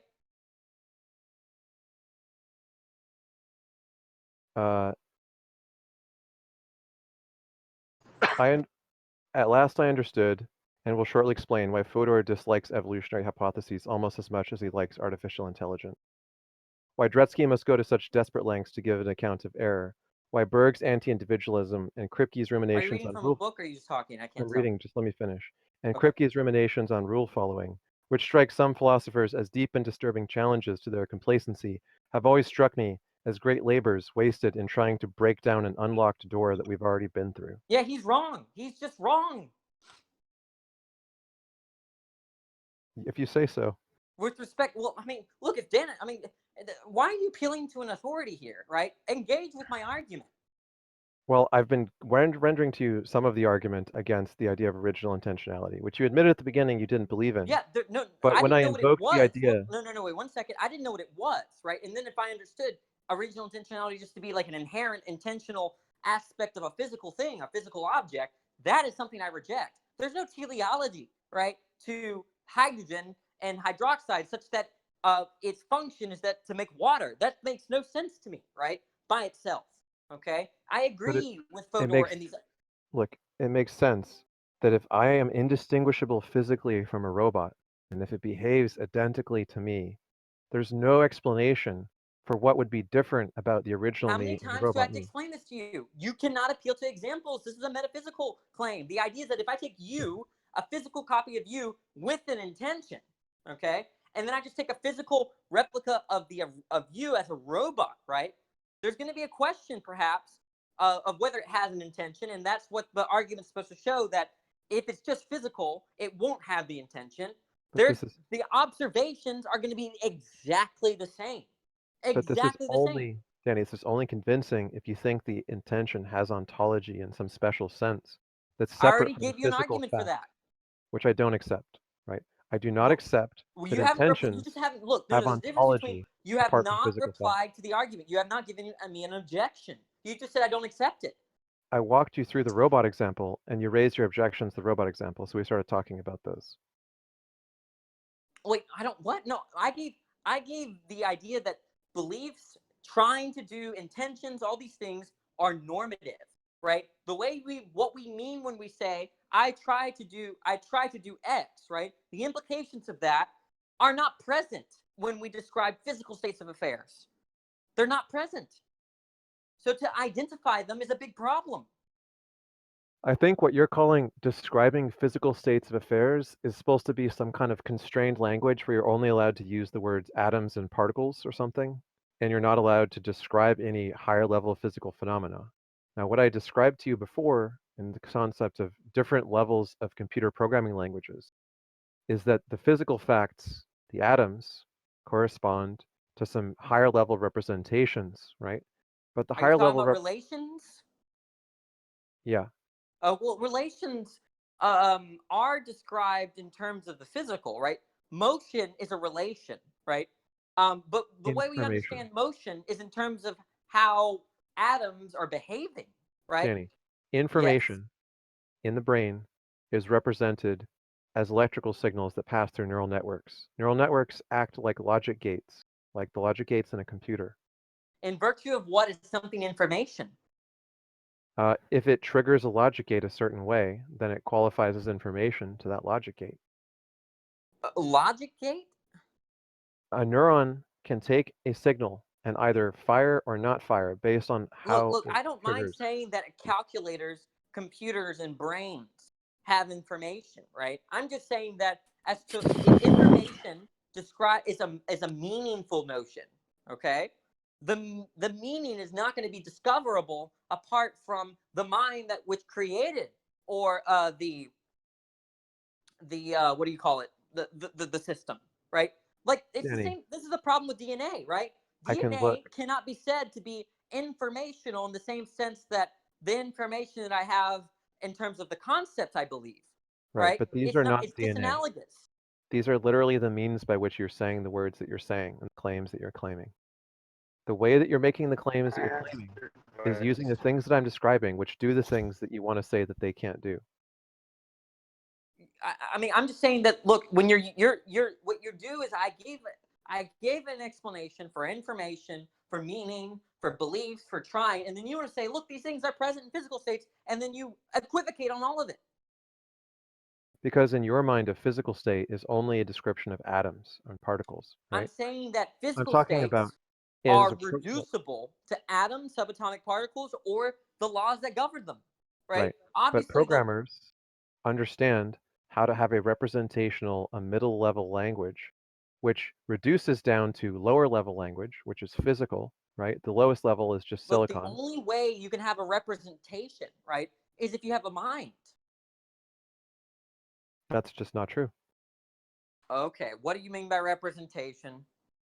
Okay, so I have a sensor, it brings in some information, I map that information to some storage information medium. What do you mean by information? Something about logic gates? Signals. Electrical signals, Danny. So like, okay, signals are construed in terms of like photons and subatomic particles and energy, right? Electromagnetic energy, yeah. Yeah, okay, which is just what, but you're saying that that's so information under your view is just reducible to those kinds of things, right? Atoms, and but the thing is that none of those configurations, right, you're going to be able to discover what they mean or what the information they have. No, because meaning arises at the level of neural networks which process information such that it conceptualizes meaning. Neural networks are just configurations of atoms, subatomic particles, and energy, right? Right, and they're able to process information and conceptualize things. Wait, process information. Information's that's not informative. Now this is where Danny, this is I what would really like. infuriates me, right? You said information was already reducible to atoms and energy, so then you said that these particular atoms and energy and particles or whatever are capable of processing information, which is just to say more atoms, energy, and subatomic particles or magnetic waves, what do you want to say, right? So it's not informative, it's Zippo informative. If you say so, Danny. You guys are not going to be able to solve this problem because you're both arguing from two diametrically opposed positions. Right. But I'm arguing that there are philosophers who understand artificial intelligence and who have views that are compatible with it. And Dennett's one such philosopher, which is why I got interested in him as a young person. And Danny wants to say that Dennett's crazy and that I'm crazy because I believe that there's a neural network that's responsible for intentional states. And I'm using a different definition of intentional states than he is because he wants to say that there's something which can't be reduced to the physical about intentional states. Shut up, Danny is merely saying that the enunciation of an intention is not the intention itself, and the description that you're giving is not a metaphysical plane, but an epistemic plane. You run into epistemic problems of certainty. You're saying that you just deny mind-body dualism, and those two positions are incompatible with each other. So unless you can agree upon some form of definitional state that allows you to continue the conversation, you're just going to continue to go around in circles. And I agree with both of you, which is a contradiction in terms, which is why philosophy is fun. But how is it that you could have a continuous series of robots all the way from the fucking coin-operated machine all the way up to an exact copy of me? And at what point would that exact copy of me cease to have intentional states as it gets simpler and cruder? I already told you the observations are relevant. Hold on, Danny. How many? No, I'm not gonna hold on. No, Kathleen, it's Danny and Ix right now. We've been over this, right? Your observations do not solve the problem. Do not. It's. I don't know why you keep on appealing that. What if we saw a robot? It's the grumpiest stuff for Danny in a while. Yeah, the idea is that we wouldn't see anything that confirms either explanation or thesis, right? There's nothing about our observations that can confirm either one, which means that it's purely it's metaphysical. So stop appealing to examples of robots. So can we maybe take a break for a bit, because I think we're kind of going around in circles for quite a while, and Danny's blood pressure. The difference is that I programmed the robot myself. It's not this mysterious thing like your own mind seems to be to you. Can I point out, X, that I think you already know the answer to your question. The answer to your question would be that you can. This hypothetical is based on something that is not true of reality. It is not possible to create an exact replica of you ever in any state. So when you say, we've got the coin machine, I agree that when a robot does something, right, you reach for a glass of water and the water's not there and it comes back and, the faucet doesn't seem to be working, that wouldn't be defined as failure, and the response would be something that merely was just coded into the robot as you designed it. But when you talk about an exact replica of yourself, it's not possible to create an imprint of the exact state of atomic structure at any given time. We can never have an exact replica of you.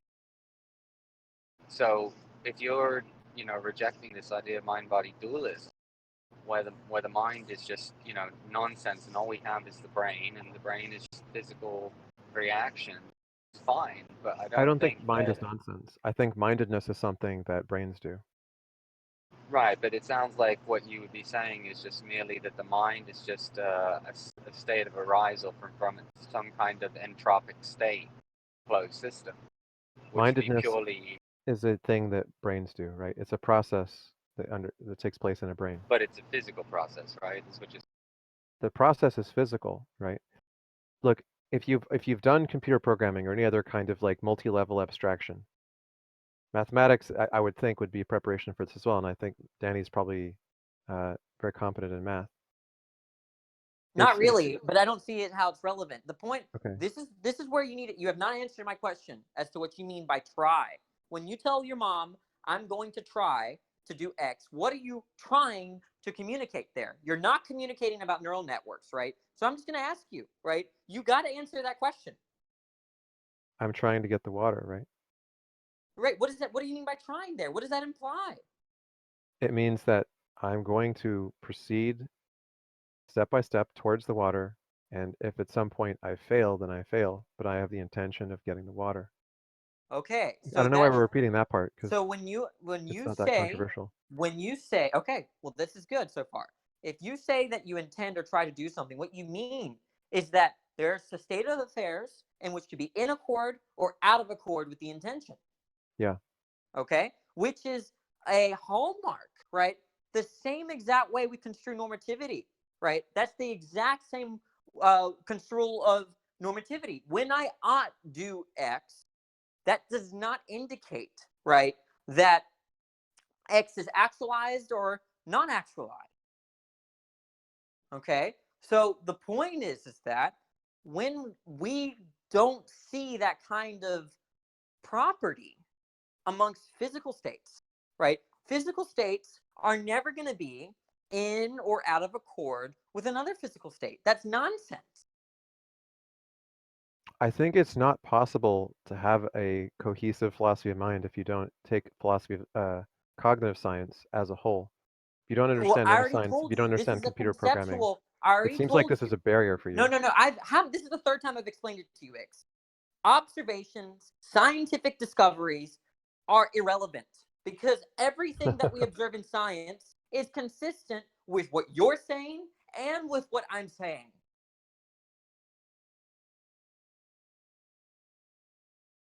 So can you tell me I think you guys agree on any prediction that's generated by your view and how that's no predictions are made. Oh, it's a metaphysical claim. It's not it doesn't generate any predictions to say that this goes back to our yesterday conversation. If I believe that I want water, no predictions can be made. Zero. No, I meant by your view of what intentionality is and so on. But yeah, the whole thing, it's metaphysical. Like what is the predictions? If I postulate causes, what can we predict? Nothing. Because all of our observations are consistent with a causally set universe, or but you think you're explaining something. One. You think you're explaining something, right? No, I'm not trying to explain anything. Not scientifically, no.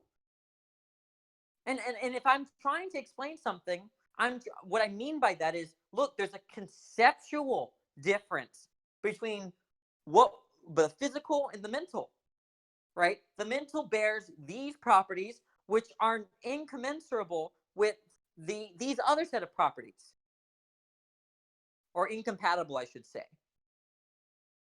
Right, but when you complain that the possibility of failure or intentionality doesn't exist at the level of atoms, and I tell you that there are intermediate levels of representation that we talk about when we talk about. You already said that information and all of that is reducible to the same stuff, right? Energy, magnetic waves, and atoms, all of it. It is, yeah. Okay, so but we still use, Danny, look, we still use intermediate representation languages that are easier to handle.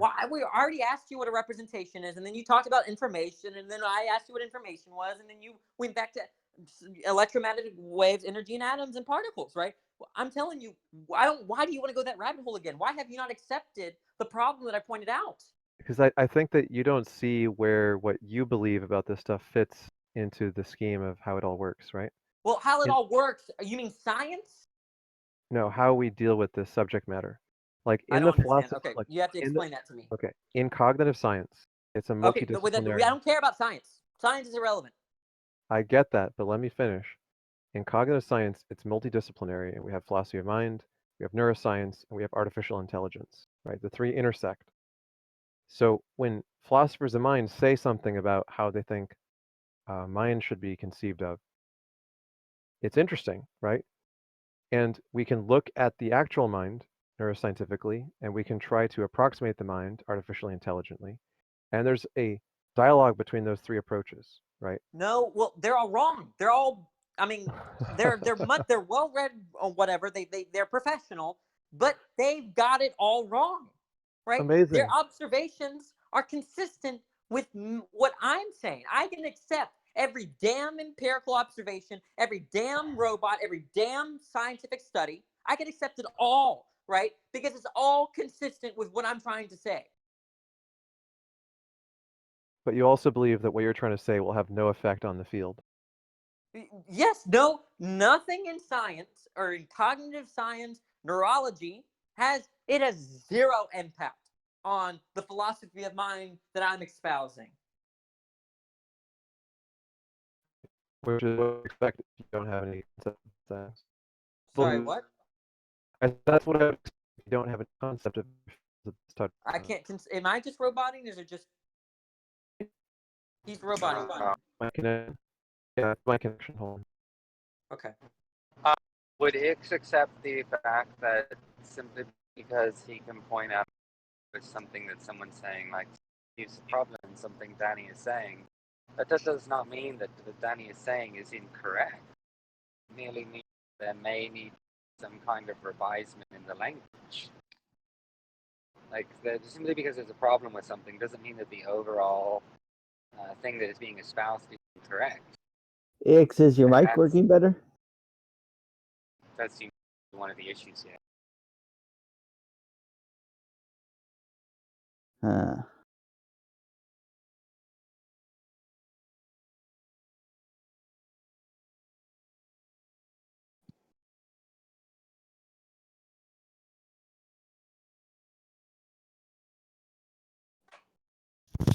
Danny, is there any way to perceive intention? Bill Brahmi argues that you can. I believe but I don't really know the argument very well. It's kind of, he also espouses this view that, like, when you look at a cake and find it desirable, you're perceiving a property of the cake that's not a physical property of the cake. It's a value property. So, like, so for him, for some, perception extends well beyond, like, the way we perceive physical states, right? Like our sense of smell, touch, sight, right? That perception, there's another means of perceiving things in the world.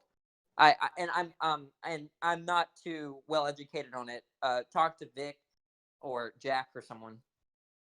Vic offers a reductive account of that perception, but it doesn't satisfy, like, my curiosity about it. I'm actually gonna just have to finish the book, but he says that you don't have to posit some sixth sense, like a sensus, intentionality, like kind of like a sensus demitatis. Yeah. He says that you could like perceive the intentions of another agent through your five senses, but that they will be always mediated through background knowledge. And so there will always be a normative aspect to it. Oh, okay. Yeah, I'm not, like I said, I'm not comfortable giving the view. I need to read the book as well. But the idea is that what it is that you're, question though, Danny. The idea is that when you're perceiving an intention according to Bill Brahmi, you're not perceiving a the physical property itself. The physical properties that you're looking at are not going to be the explanation as to how you've come to perceive the intention. Is from what I understand. Well, let me ask you this though, Danny, because I'm going to just kind of throw the same thing back that you just said to Ix a minute ago. why are you appealing to an authority? I didn't ask you what Bill Grommy thought. You don't know who Bill Grommy is. That's why you don't want to talk about him. They're talking about a specific person, a specific topic, a specific argument. You're going to have to familiarize yourself with it if you want to be a part of the conversation. That's great, Joe. Okay, why are you interrupting their conversation like that? Say it as not. Shut up. Can you answer the question for me, Danny? Yeah, Danny, answer her question where she's trying to inject herself into the conversation. Go ahead. Go ahead. You're going to have to read Bill Grammy's seminal. I was not finished. Any explanation for it, or do you just think that it's something that you know but you lack the ability to enunciate? Let me be very clear what I mean when I say that the observational studies don't matter. I'm just saying any kind of scientific finding, right, is going to be irrelevant.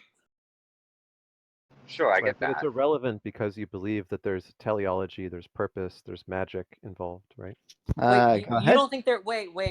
You don't think there's purpose in the world at all? Can you tell me what purpose means, Danny? Yeah, it's a kind of goal. It's a fulfillment of a goal. Okay. So if a robot has a mental representation in its computerized AI, and it tries to achieve that mental representation to be a certain way, is that a goal? Well, if it tries to do that, if it tries to do anything, right, the robot has intentional states, non-physical states. But I don't know of any intentional states or non-physical states in my robot. I just programmed it that way. Well, you might have accidentally created or produced intentional states when you form the robot. I'm not saying that it's impossible. It's just not going to be intentional. Well, it sounds like then you're getting closer to my definition of intentional, right? Which is intentional. But the thing is that there's no. I'm saying if you're postulating that all the robot is energy and atoms and subatomic particles and whatever, right? Physical states. If it just comprises of physical states, then it cannot try to do anything. Well, despite you saying it can't try to do anything, it does try to do things, and it succeeds at them and fails at them. What do you mean by try? That it has a mental representation of the world. It has sensory... What do you mean by mental as opposed to physical? Well, technically, it's digital in the case of robot that I would build. So it's a physical. It's a physical representation. What is that? So it's a information language that's encoded into atoms. We already went through this information, and you're going to say it's reducible to the same kinds of particles and energy, right? We already went through this fourth time. Right, but you keep kind of like jumping off the horse instead of like continuing to ride it every time because you object. Because I'm already addressed it. Well, let me ask you this. Is it possible for you to try on riding this horse and pretend as though you saw it the way that I did long enough to be able to grasp it? I won't interrupt you. If you're just asking me not to interrupt, then I won't No, interrupt. that's not what I'm asking. I'm not asking you just not to interrupt, right? Because like, I mean, my goal try to understand your view. It seems difficult to me, but like I understand that I'm supposed to try to see it the way that you see it. And it's a struggle, but I'm trying. Okay. It seems to me like there's an intuition gap between us. And that's why I read you the beginning of the chapter from Dennett, is because he thinks that original intentionality is the divide. And you wanted to say that you didn't think... I don't think so. I agree with Dennett's criticisms with respect to that concept of original intentionality. Completely agree. But when we got to the robot, which was capable of doing all the things to keep me alive till the 24th century, aka it's an animal, but it's a robotically created animal. For some reason, you wanted to say that that robot didn't have intentionality. Well, okay. Is the robot just a compromise, or does it just comprise of energy and matter and atoms and stuff? Yeah. Well, then, yeah. I don't think that those states can be in or out of accord with other physical states. That doesn't make any sense to me. Because your concept of being in or out of accord with physical states doesn't make sense to me. Like, I don't even know what that would mean for something to be in or out of accord with a physical state. If I look at this is a good way to explain it. Perhaps there's water. There's a cup that's been turned over with water. how do you say it? There's a cup and it's been spilled. Water's been spilled. God, that was so difficult for me to say. I don't know why. But cup turned over, water all over the place. We can describe that in terms of science, atoms. Right there is. We can measure the liquid, the viscosity of whatever liquid is in the cup. We can talk about what the silicon dioxide that the cup is made out of, and the angle at which it's fallen. All of that is physical, right?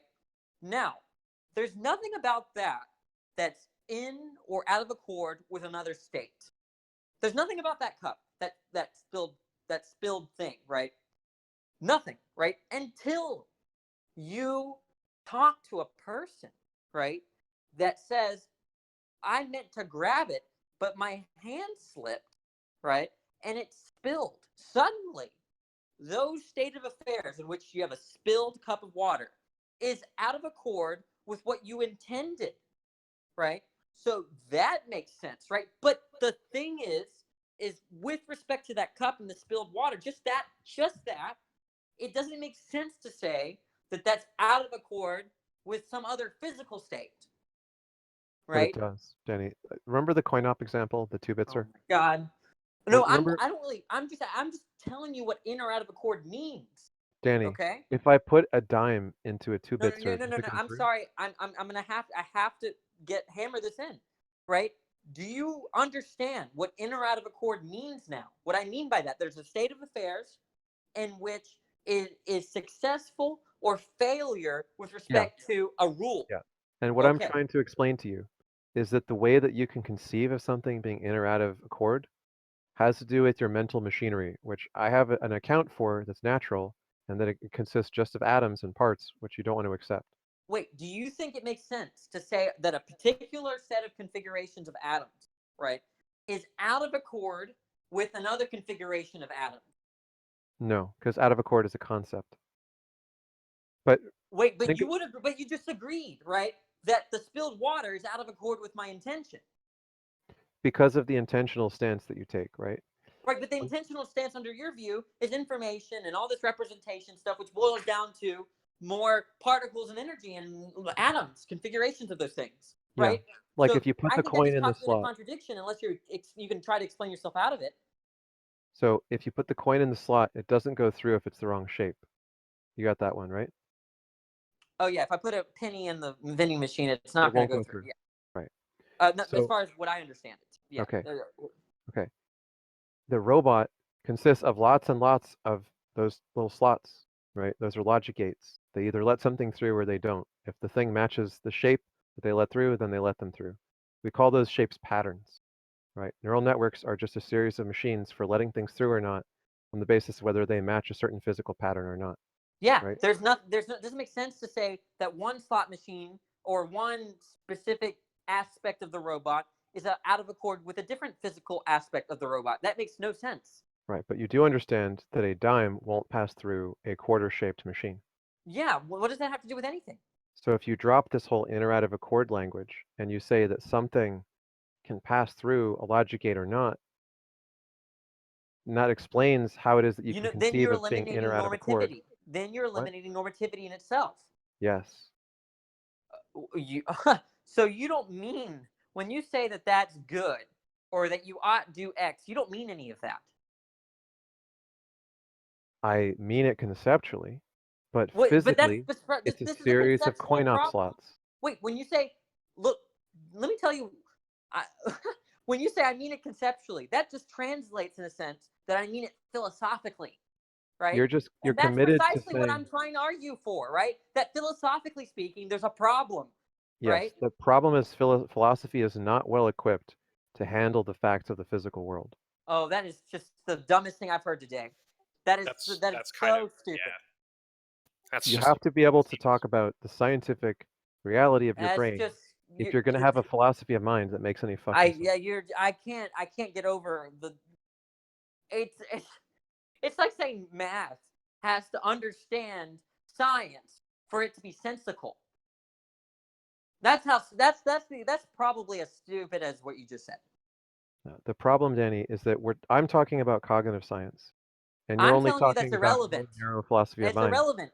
But you don't want to admit anything that threatens your view. I've said this 3 times. I'll grant you every darn study that's done in cognitive science and neurology and all that lot. Right. So you're okay with accepting that a coin-op slot can either be quarter or dime shaped and let it through or not. I mean, either are possible. Right. And you're okay with the idea that if you have a whole bunch of these, they can perform the computation we call a neural network, right? Yeah, I could say they're neural networks. Okay. And you're okay with saying that certain signals will allow the neural network to fire the logic gate and certain signals will not, right? Will allow, like, you mean there are different neural networks is all you're saying? Yeah, some neural networks will fire and continue a signal to the next neural network if they receive a certain signal, whereas another neural network receiving the same signal would not. And there's another neural network which receiving that other signal will fire, right? Yeah, there's a all you're correspondence. saying here, X, is that they're different neural networks. No. Like every time you say all I'm saying is X, you always throw out. You don't understand what you're saying, right? What the philosophical implication of what you're saying. You have to stop throwing out what it is that I'm saying. The philosophical implication of what you're saying, that there are some neural networks that exhibit X property, and there's some neural networks that exhibit Y property. You're just saying that they're different neural networks. Danny, you're throwing out the meaning of what I'm saying. You accuse me of being a bad reductionist, but every time you say that you've reduced something that I've said, you always omit meaning. You don't understand what you're saying philosophically. Right. Well, if you're a great philosopher, which I think you are, then you can help me to understand what implication I'm trying to get at and be charitable and try to understand what it means. I'll listen. Because that's why I talk to you, Danny, is because I'm trying to learn about the philosophy of mind from you. Okay. Well, so I mean, I'm not an expert on philosophy of mind. I just know how to discuss this one particular issue. Okay. So if a neural network can be said to correspond to a particular kind of signal, such as the signal coming from a particular site, like a spilt glass of water versus a full glass of water, then you can say that one set of neural networks is corresponding to a full glass of water and one set of neural networks is corresponding to a spilled glass of water. I'm fine with saying that. I'm fine. I can grant that. Okay. So when your eyes convey the signals from a full glass of water, they will fire the full glass of water neural network, which allows you to recognize that that's a concept. There is a full glass of water, and you have a mental. Wait, that doesn't follow. Wait, that's right. Look, I could grant that there are strong correlations for every time you spill water. That there's some kind of brain state that exists that correlates with that at a 100% rate. Okay, that doesn't do anything for you. Right. So the way that your brain will respond to the spilt glass of water is the other network will fire. Now, what happens when you have all of these networks corresponding to all the things in your visual field is that you recognize all the things in your visual field and that they connect to concepts which are related to those, which trigger additional mental processes, which is why you think about the things that you see, right?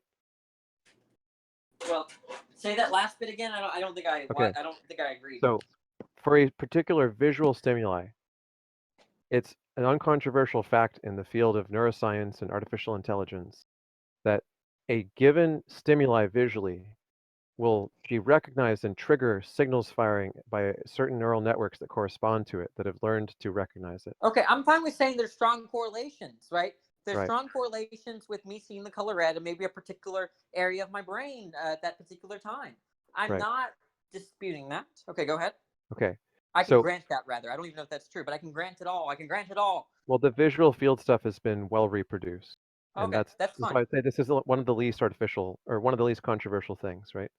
Yeah, that's fine. I can accept it. Let's go. The field of artificial intelligence has reproduced this faculty, and I've made self-driving cars that use it. So we copied the architecture that we appear to find in the brain, the number of layers that we find almost to every detail, and we've gotten it to do the analogous job. Okay. Okay. So to the degree that we understand how visual stimuli trigger different parts of the brain, that's uncontroversial. Now, the part where you might be skeptical is the part of what happens after you see something, right? So what happens next after you recognize, let's say, the letter I, right? I think about myself, let's just say. Sure. So intuitively, when you look at the letter I, you might report to me that when you see the letter I, you think about yourself. You identify it as relating to yourself. Okay. And if I were to investigate what's taking place under the hood, so to speak, I might find that there are networks in between the recognition of the symbol of I, the shape of I, which took place in a hierarchy, because the first were white and black recognizers. Once those fired, they passed to like shape recognizers, like lines. The line recognizing. Okay. Look, the point is that these are just correlations. This will never get you to saying, therefore, your thoughts about yourself are the same thing as this neural network. You will never be able to infer that. It wouldn't even you matter. Say that, but I already gave the example that, costly. That we are able to reproduce the functions of the visual system. So what you're going to be saying at the point where we do successfully have a robot that's doing the thing that Danny does, and it says, when I see the letter I think about myself. That represents the concept of me, myself, I. If the robot's saying this, and we've reproduced that whole set of events, that chain. Look, that doesn't therefore imply that it's thinking anything. You say that. That's a non sequitur. You don't know that. No. Well, of course I don't know that, but in order to that, I'm just wait. I do know that it's a non sequitur. What I don't know, you're right, is whether it has thoughts. Okay, it could have thoughts, but I would have to postulate that it's no longer all physical. So if I reproduce that brain and those visual stimulants or stimuli, if I reproduce all of that, okay, I'm not going to know whether it's actually having thoughts or not. Because, like I said, for the 100th time, no matter what you observe under the hood, under the lab, scientifically, empirically, it's all consistent with what you're saying and with what I'm saying. Right, but what I'm saying is a continuing results-yielding field of progress. No, God damn it, you're so frustrating. Look, I'm saying that every time you look under the hood and see that neural network and you provide that stimuli, even if I tell you, look, I'm having these thoughts, it doesn't mean that therefore that if I replicate those conditions with a robot, that therefore it's going to have thoughts. There's no non sequitur there, non sequitur. Well, you don't have to call them thoughts, right? But if the robot is doing the same thing that you are doing, someone else might. It doesn't matter. You're basically just invoking the privilege of refusing to accept that something else is thinking when it has all the behavior of thinking. It could be thinking, but as soon as it starts thinking, you're postulating something that you're not observing. But if I understand thinking to be something that's observable, and you don't, I accept it, and you don't. Listen. If you show me a picture of Britney Spears and I tell her, oh, she's hot, did you observe my belief? If I have a complete physical knowledge of how your brain works, then yeah. What? No, look, okay. Let's say you plugged all those stupid electrodes to my head. You even opened my stupid cranium and you looked in there, right? And you could see every little electron, okay? And every stupid little atom, right? And when you show me the picture of Britney Spears, I say she's hot, right? Does it therefore follow that you see, when I tell you that I'm thinking that she's hot, that you're seeing the thought? No one would ever say Britney Spears is hot. This is incomprehensible now. Okay, the point is that the thought, right, is nothing, it's non-observable. All you're hearing when I'm telling you, all you're observing when I'm telling you something are sounds. You're not listening to my thoughts right now, Ix. You're listening to the sounds coming out of my mouth, right? So the thing is that what? Wait, what? Say that again. I said Oh, okay. So yeah, I thought you said no. No one has ever seen, observed, looked at a thought.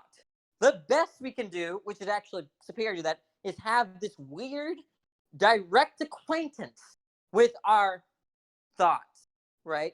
That's not empirical. When you ask me, Danny, do you believe 2 + 2 = 4? And then I access my belief. Yes, I do. I do have that attitude. That is as far as we go, right? I don't have that kind of privilege with respect to your thoughts. That's to say that I have no reason to believe that you even have thoughts, right? It's a kind of basic belief to say or to assume, right, that you have a mind, that you have thoughts, since they're non-observable. I haven't even seen my own thoughts.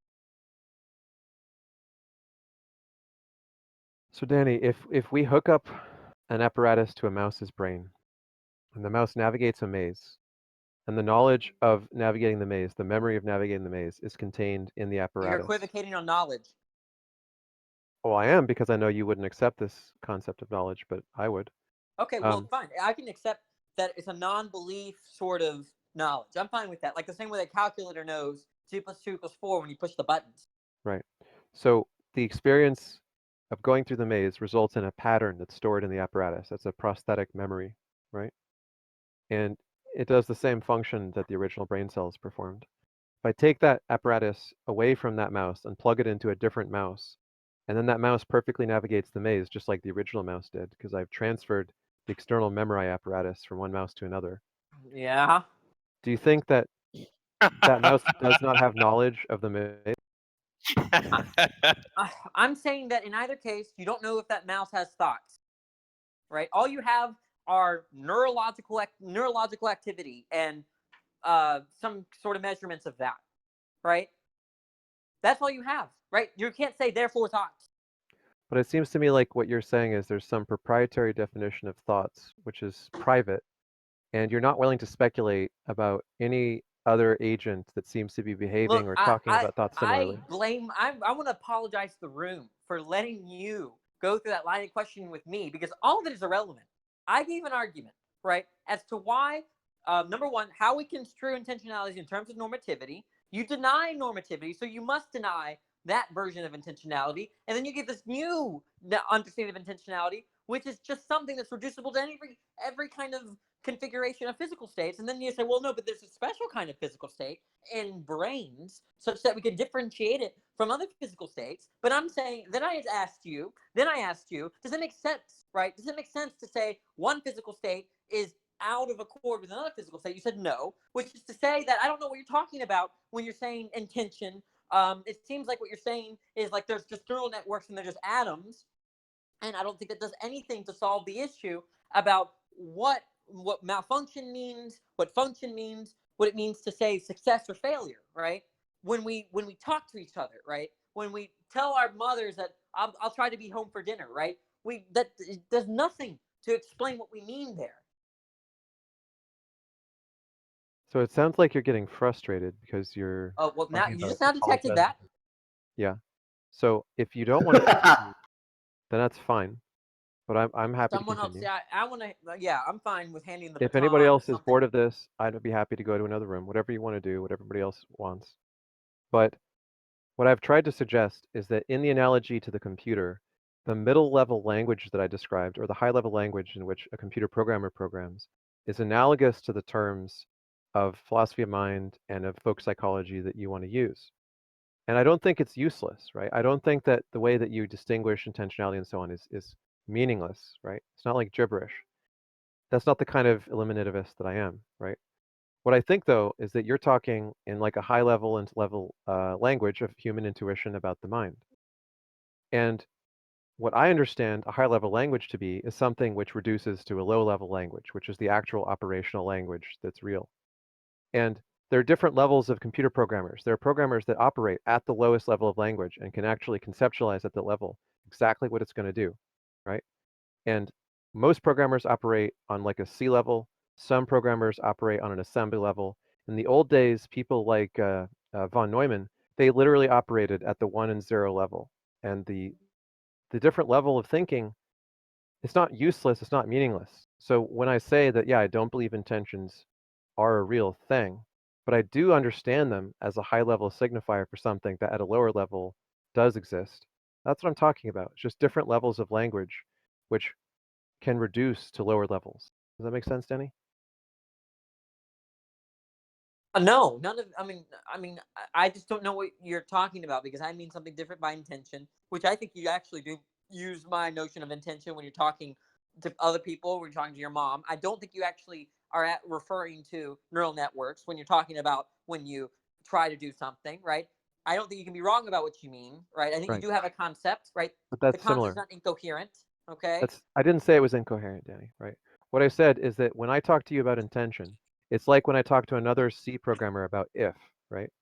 What I call if is what a computer engineer would call XOR, right? The lower level What are you operation. talking about? The lower level operation is not intuitive, right? It's too low a level for me to program that way. I don't understand that language. Look, when you go to Walmart, you go to Walmart, you go to that poor Walmart worker that's working for $11 an hour and say, "I'm trying to find the men's clothes," and she said, "Oh, well, what do you mean by that?" "Oh, if clauses, computer programming, neural networks." Well, you'd be like, "What the hell are you talking about?" This is like a chemist yelling at a physicist, right? Like, I exist. Chemistry is real. What? Railing that you can't have a higher level description that reduces to some lower level description has been done before, right? And what you want to say is that there's these special things like intentionality and the atoms can't have intentionality. Look. But this isn't really relevant. There is something there that is interesting. Suppose I go in a time machine, I go back because I'm eating dumplings. Okay? And what kind of snack are you eating, Danny? I just said it. I eat dumplings. Okay. So I go back in time 600 years ago and I assimilate to some population, and then I tell a little girl, "Can you go get me some H2O?"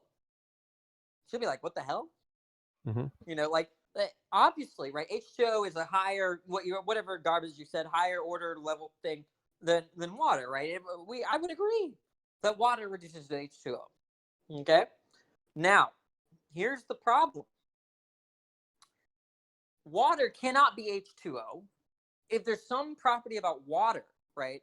Something intrinsic to that property such that H2O cannot have. Okay? So if there's something, for instance, if water exhibits the not X property, or the X property, and H2O presents the X property, right? There's a problem in identifying them. Okay. So that's the so I don't think that, like, if you went to Walmart and say, "I'm looking for the H2O," right? And they didn't, let's say they weren't well educated, they'd be like, "What?"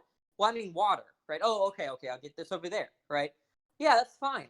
But I'm just saying that with respect to this dialectic, and I'm just going to use the analogs, there's something about H2O, right? There's the way we construe H2O is incompatible with the way we construe water. In the same way that the way we construe the physical, right, is incompatible with the way we construe intentional states. And that's and the thing is that you have not I don't think you've successfully pushed back against my notion of intention, right? I think that if you were to deny and affirm a different notion of intentionality, I don't think you'd be talking about anything, right? You'd just be talking about, you're just, it's like saying, I don't think there oughts, right? I don't think there's normativity. There's just is clauses. There's just description, no prescriptions. Oh, but there's this other note, but we can salvage a notion of prescriptive, right? It's just going to be descriptive. And that's what you've done, right? Look, I don't accept your concept of intentionality, but there is a sense in which there is intentionality, but it's all non-intentional things. It's all descriptive, right? And I'm just saying that I know that the way you speak, right, the way when you mean I attempted, I tried, or I believe that, right, or the difference between I intend that I versus I predict that I, there's a big difference there, right? One, you're treating yourself like an object in the latter. I predict that I, you're treating yourself like a freaking ball rolling down a hill. And then the other one is different, right? I intend that I. And if you think that there's no distinction there, right? Then we're all just a bunch of objects in the universe. There are no subjects. Yeah, we are. Holy shit. Like, why is that hard to accept for you, Danny? Is there something that threatens for you that you're afraid of The losing? position is self.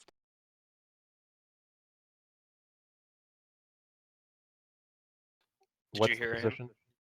Sorry, the position is self-defeating because you're saying there's no fact of the matter about what you believe. Because when you say, I don't believe, right, that we're anything more than objects, right, since there's no fact of the matter about that belief, right, it's not actually the case that you do believe that, right? That's really the problem.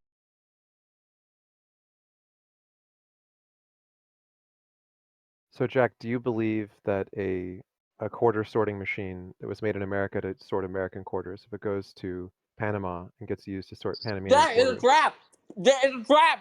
Can you stop interrupting, Danny? It's a trap! Danny, okay, Jack. If we have a quarter sorting machine made in America by the U.S. Mint to only accept U.S. quarters, and it gets secondhand sold to Panama, and quarter Balboas happen to be similar enough that they also fit through the slot, and they end up using it there. Do you think there's a fact of the matter about whether it's a quarter processor or a quarter Balboa processor? Well, that's the whole point of the rule following argument, right?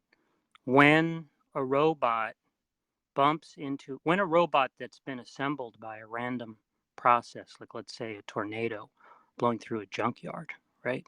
If it catches bluefish consistently when it goes fishing and throws the blowfish back, right? And then it bumps into a tree and starts catching blowfish, right? Presumably there's no fact of the matter about it malfunctioning, right? But that's not the way beliefs work, right? The idea behind beliefs is that you behave inconsistently with your beliefs, or you behave inconsistently with your desires, right? Beliefs and desires are normative, right? So there has to be a fact of the matter about them. So if you give that up, you're giving up the idea that there are beliefs and desires, period, which means when you say, I don't really think there are such things as beliefs, right? That's a self-defeating claim because there's no fact of the matter about the content of the belief being attributed to you. Not necessarily, because if I say that there are brain beliefs and I brain believe that there's no such thing as a folk belief, there's nothing wrong with that, right? Because I'm operating on the understanding of brain beliefs and you're operating on the understanding of folk beliefs. I'm not following that. Okay. So what's the part where you cut out? Where's the part in my reasoning that you're objecting to? So do we agree, right, that there's no fact of the matter about the whether a robot assembled by a tornado is malfunctioning? Sure. So a purely physical system can't have normative states, right? Right, because the normative state is conceptual. Well, it's mental, right? Sure. Now, we take it then that beliefs and desires are normative, right? They're not mere dispositions. So your position is to say that because beliefs and desires can't be dispositional, there are no beliefs and desires, right? But the very claim, I don't believe that there are beliefs and desires, is itself an affirmation of a belief. But given that you don't think there can be a fact of the matter about what the content of a belief is, right? It's self-defeating to say that you believe that. Because I brain believe that folk beliefs are categories. Sorry, let's just go through this again, right? So, can there be a fact of the matter about the content of a belief? How are you defining belief exactly? Well, that's the concept that we're starting with, right? Okay. So, if you don't think there can be beliefs, right? What is it that you're doing? What is it you're doing when you say, I don't believe there are beliefs, right? Well, when I say that I brain believe something, I take it to mean that there's a physical process of recognition what you take to be a folk belief is, it seems to me, something slightly different, right? Look, the point is, right, when we say the robot is malfunctioning, that's a normative notion, right? Do you think that the quarter is malfunctioning when it accepts Balboas? Or sorry, the quarter machine? Well, we can stick with the original example, right? You agree that that robot, right, which was not designed, right? There's no fact of the matter about whether it's malfunctioning, right? No, it actually was designed. It was designed by the U.S. Mint, right? The No, original not intentionality, talking. so to I'm speak, was talking the about in U.S. Mint. I'm talking about in my example. Okay. And the example, My what's the robot in your example exactly? There's a robot. Oh, the that's been tornado. Sorry, assembled. the tornado robot. Yeah. Yeah. Yeah. Now that robot catches bluefish and throws the blowfish away. Then one day it bumps into a tree, right, or throws the blowfish back in the lake. Now, one day that robot bumps into a tree and starts to put the blowfish in the basket and throw the bluefish back, right? Is that Right. robot No, because I don't believe there's any such thing as its proper function. Great. So we understand then that a purely physical system, right, can't actually have functions, because function is a normative notion. That's a process, right? The process doesn't have some correct No, or incorrect it's not a version. process. It's not a disposition, right? It's a normative notion. It involves consistency relations, which are relations between propositions. Those propositions are the contents of beliefs and desires, if there are such things as beliefs and desires, right? That's how there can be consistency relations between mental facts, right? Between mental events. Well, I disagree. Well, again, I thought that you were agreeing that there wasn't a fact of the matter, right, about whether there was a malfunction in that robot, right? I don't understand the view that a belief is something like a proposition. Look, let's just stick. I just don't understand that view. I understand it to be a pattern recognition. I'm just trying to show you the reductio for your view, right? None of the other stuff matters. You agree that there's no fact of the matter about whether the robot is malfunctioning. Yeah. Okay. You agree that physical systems, right, can't have functions or malfunctions, right? Purely physical systems, because function is a normative notion. Yeah. Great. So you don't think that normative notions, you don't think that there can be any normativity if you think that everything is physical, right? Right. Right. Now, beliefs and desires, right, are normative notions. They involve consistency relations, right? They're not mere dispositions, right? Yeah. They're basically equivalent to, they're basic.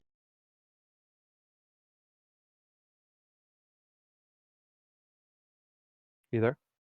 You cut out, Jack. You're saying there can't be functions because everything is physical. You're saying there can't be normativity because everything is physical. Therefore, there can't be beliefs and desires because everything is physical, right? And I'm just saying that to say, I think that there can't be beliefs and desires is itself to express a belief, right? But I understand that what I'm doing is not what you understand a belief to be, right? What I understand a belief to be is a pattern recognition, which means that there's no correct or incorrect. Wait, let me finish. I just asked you. No, I just asked you whether you agreed that beliefs, right, involve consistency relations. Right. So I tried to That's normative, right? Yeah. That's normative, right? Now you're denying there can be such a thing as normativity, right? Right. But when I try to explain what I mean, no. I don't want to hear. I don't want to hear anything from you, right? I get that. Okay. So you agree that there can't be normativity, there can't be functions, right? And therefore, since you agree that beliefs are akin to functions, they're normative notions, and desires are akin to functions, they're normative notions, that there can't be beliefs and desires, right? Not as you're describing them, no. Fine. So when you say that I believe, right, that there are no such thing as beliefs, right? There isn't a fact of the matter as to the content of that belief, right? Because you're agreeing that for there to be a fact of the matter for the content of the belief, it would have to be the case that the system was not entirely physical. And since your assumption is that it's entirely physical, right, there can't be a fact of the matter about it, right? That's why there can't be a fact of the matter about whether the robot is malfunctioning or functioning, right? I agree. Great. So when you say that you think that there's no such thing as beliefs, right, that commits you to saying there's no fact of the matter about the content of the belief expressed, right, by that utterance, right? Right. So why would that be a problem? Because when you say, I don't believe there are beliefs, since there's no fact of the matter about what that means, right? It's just as consistent with saying, I believe there are beliefs, right? No, I didn't There's say nothing inconsistent with, there's no way for anything to be inconsistent, right, with the belief that's being attributed to you, because there's no fact of the matter about what that belief is, right? So you might as well be saying, stop saying on my view, right? I've gotten you to agree. Well, you won't let me give my view, Jack. I'm not interested, right? I know you're not interested in my view. I've gotten you to agree, right, that beliefs are normative notions, right? They involve consistency relations, right? As you define them, yeah. Sorry. For there to be consistency relations, right, there'd have to be a fact of the matter about what the content of the belief is, right? Right. Okay. For there to be a fact of the matter about the content of a belief, since that's a normative notion, right, it could not be a purely physical system, right? You've agreed to that, right? As you define beliefs, yeah. I don't know why. Look. See, here's the thing, Jack. You just want to raise your voice or stop me from talking because you don't want me to express my view. I want you to understand why the view is self-defeating. But it's only self-defeating as an internal critique of the way you see it, right? I don't know what that means, right? Okay. You've agreed that. You cut out. You've agreed that beliefs are normative. They involve consistency relations, right? What you call beliefs, yeah. When somebody says, I believe that it's raining outside, right? There's going to be behavior that's potentially inconsistent with that belief, right? For instance, if they express a desire to not want to get wet, right? And they walk out without their umbrella, when they have the belief that umbrellas protect them from the rain, right? That's going to be inconsistent, right? Uh-huh. So it's built into the nature of beliefs that there are consistency relations, right? Right. That's a normative notion. You've agreed that there can't be normativity in a purely physical system, right? Right. So that just means, right, there can't be a fact of the matter as to the content of a belief. Right. Right. Okay, so how many minutes? Hold on a second, So Jack. now when you say, I believe, right, that there are no beliefs, that's self-defeating because there's no fact of the matter as to the content of the belief that there are no beliefs. Uh-huh. That's it. That's why it's a self-defeating view. Right. So I understand your view, Jack. It's not my view. It's your view. Second. It's your view. You have to let me finish sentences for this to be anything like a conversation. You look, there's nothing to discuss, right? That's not a good way to have a conversation, Jack. I'm not having a conversation. I'm explaining to you why the view is self-defeating. Okay. It's not my view, it's your view. You've agreed to every premise of the argument. Right? It's your view. It's not my view. No, this is internal critique of your view of this, right? I didn't say anything about my view. Well, you just claimed that what you just said is my view, but every time I tried to speak, you wouldn't let me. All you want to do is follow me down a little answer Every tree. time I offered a proposition, I asked you if you agreed. Right. Right. But when I tried to say anything other than yes or no, you shut me down. Those propositions were premises, right, in an argument. You didn't object to the form of the argument, right? There was no invalid inference, right? I didn't use some non-invalid inference rule, right, in generating the conclusion of the argument. And you agreed to every premise, right? So that's it. It's not my view. It's your view. It's a view in which you accepted every premise of the argument. You accepted the inferential structure, right? And that structure generates the conclusion. It's your view. It's not my view.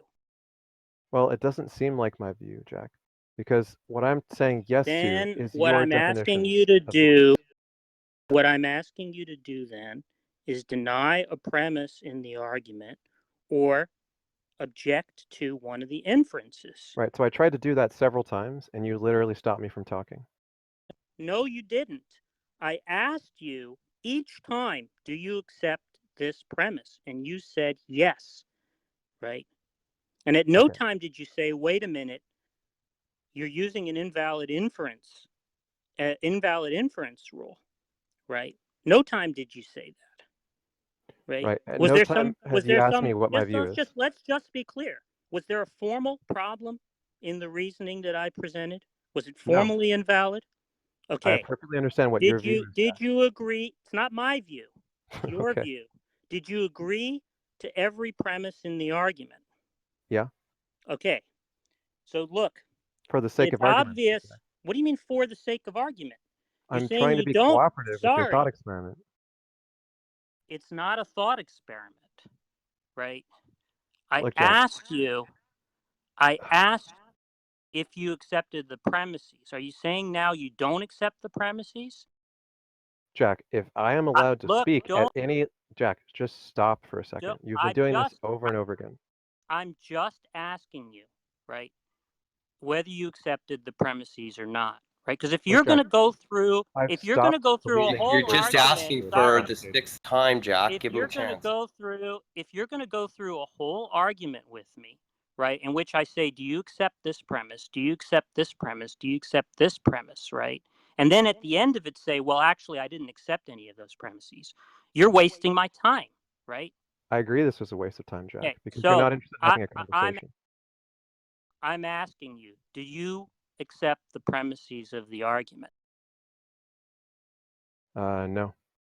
Why did you say every time I asked you, do you accept this premise, that you did accept the premise, when in fact you... Because there's additional premises that are missing, which I didn't force on the argument. I wanted to follow your line of thought. I wouldn't start with those premises at all. I didn't ask you, are there additional premises, right? I know you didn't. I asked you weren't interested in hearing what I had to say.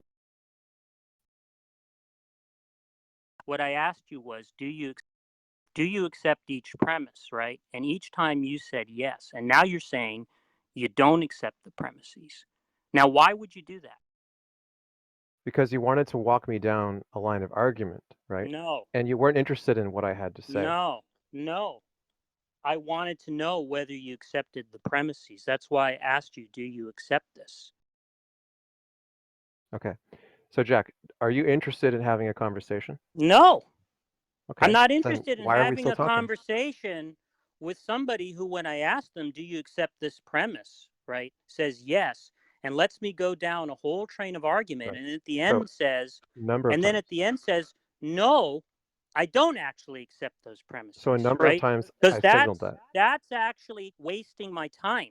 Yeah. So, Jack, several times I said, on your view, or as you define it, etc., and you just kind of shrugged it off and kept going. That and when is I tried irrelevant. To explain, that's irrelevant. It just means that you don't care what I said. You just said that that you had agreed to all the premises, and then when I asked you, do you in fact agree with all those premises, you said no. Right. Because at the very beginning, I don't care that I don't share your definition of belief. I don't care what the reason is. right? I'm not interested, right, in having my time wasted. I So asked in you my if view, you Jack, agreed with those premises, right? Not as a game, right? I was trying to explain to you why your view is self-defeating. Now you're saying you don't accept the premises. Why didn't you object when I said, do you accept? because in my view, your actual conclusion is a refutation of your position, not mine. I didn't ask you about the conclusion. I asked you about the premise. Right. So if you want to have an actual conversation where we can both talk, like I'd be interested in doing What that. is the But all this is what is the you point saying of that I followed having an your argument. actual conversation with somebody who goes through an argument, right, and says, yeah, I accept that premise, I accept that premise, right?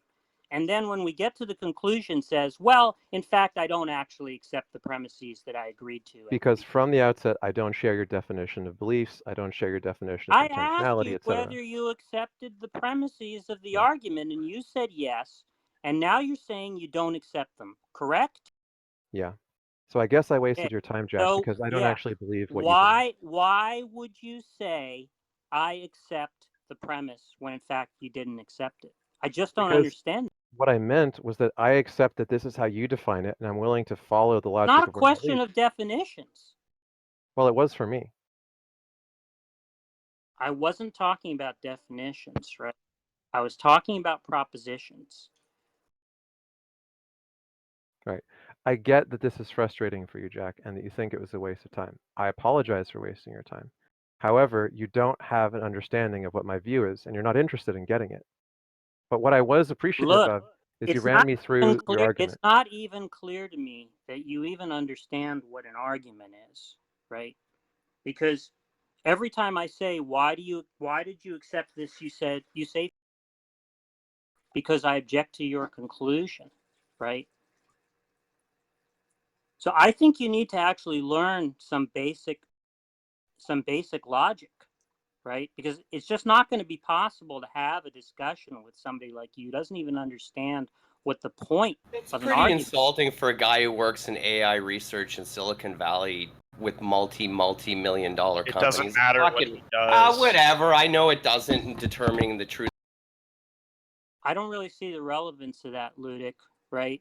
You heard what just happened, right? I went through a series of premises. I asked him, do you agree with this? Do you agree with this? Do you agree That's with it. this? Right? That's the disconnect. This is a reductio for your view, right? And So, at Jack, the end when of I all tried of to that, he clarify, how says, many times did at you the interrupt end me? of all of that, he says, I don't actually accept those premises, right? Does that seem legitimate to you, Ludic? No, it's not. Not within your internal critique, no. From my point of view, Jack, a number of times I tried to don't know point why out you the keep disagreements talking I about had with you, and internal you just shut me critique. down. I don't know why you keep talking about internal critique, right? Because that's what it became He when you wouldn't allow says me to talk. he says he agrees, right? He accepts these premises, right? And I'm just showing how there's a reductio, right, for a view that affirms those premises, right? Now, if in fact he doesn't actually accept those premises, right, there's not going to be a reductio, right? But it's just going to be a waste of time to go through it. So, Jack, I understand the terms as you use them, and I was walking through the thought experiment No, you if I were don't. to accept them, right? But You I don't don't use or understand the think of term. those terms the same way as you. You And when I don't tried to understand clarify that, look, You when I tried don't to clarify, understand. Jack, You don't. Jack, You you're don't cutting me off, understand. just like you keep doing. Yeah. Whenever I tried to I don't clarify what I actually understand why meant, you're engaging you just me, cut me off, right? right? So Yeah, out of I'm cutting you frustration, off because you're wasting my time. every time you cut me off, I just said, yeah, okay, I accept it, right? Because I want to see where your thought experiment leads. Because you're not interested in my actual view. Tell me which premise you deny. I deny your actual definitions for the initial premises of what you hold beliefs and so on to be. Sorry, just tell me which premise you deny, right? We went through the argument multiple times. Tell me which premise you deny. Okay, let's go back to the beginning. Step one. You agree, right, that there can't be normativity in physical systems. When I say yes, what I mean is that your definition of normativity doesn't work within physical systems. I don't know what you mean by my definition of normativity. I'm using it in the standard way that everybody uses. Sure. But I don't think that your definition of normativity exists. Yeah, that's what I said. You're Right. a physicalist, right? You understand that normativity is inconsistent with the physical, so therefore you're denying normativity. That's what I said at the outset, right? And you agreed to that. So you're not denying that. Right? Right. Great. Now, when we talk about beliefs, right?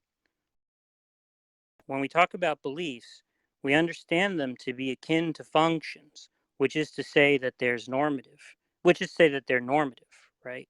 Which is that there are which is to say that there are consistency relations, right? And properties like failure with respect to them, right? Because normativity is the idea that one can fail, right? One can fail with respect to a norm, right? It divides the world into two, right? That which is consistent with the norm and that which is inconsistent with the norm, right? And so that brings into train the idea of failure, right? Now, So let's talk about beliefs, that for a second, Jack, because we can't proceed until we clear up a disagreement here. What's the part that you disagree with? Okay.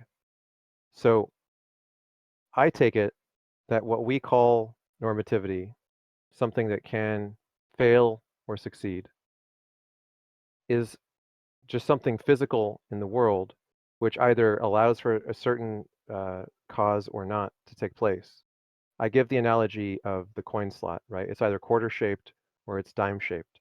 And if you build those up, you get a neural network, which is how our brain works, right? So what I'm saying is that there's something in the physical world which performs a function that is analogous to the concept we take to be success Just or a failure. minute. We agreed that there are no functions on physicalism. Did you hear me say that there is, or did you hear me say that there's something that resembles? I don't care. I don't care whether there's something that resembles it or not, right? Presumably, the robot, right, that catches bluefish resembles, right, a being that has the intention to catch bluefish, right? Because it throws the blowfish back into the water, right? The point is that you're agreeing that there's no fact of the matter about whether its function is to catch bluefish, right? You agree with that. What I think is that a pattern recognizer, which normally recognizes bluefish, you're just not answering could the start question. to. I don't No, care. I don't you're care just not letting me about. talk then. I'm not interested in you describing your view. I'm interested in you answering the question. Right, but we're not. We can't proceed down your little answer tree if you want to actually know what I think. I don't want to know. I don't want to know what you think. Right. I get that, Jack, which is why this is not worth continuing. Darth Jackins right now. Yeah. Like, I wish that it was when I ask you to explain It's stuff. my dialogue or no dialogue. But when we're actually talking about what we actually Well, that's think, not true because he could. I mean, you could give clarification about what your view is, but he's not interested. Well, what I'm saying is you could give clarification, but he wants you to answer the question first. Like it can be no because or yes because, but not giving a yes or no answer is that's what he's frustrated about. So I'm Josh, trying to do why that. don't you try to talk to X? I'm in the fucking store, dude. I don't want to do that shit.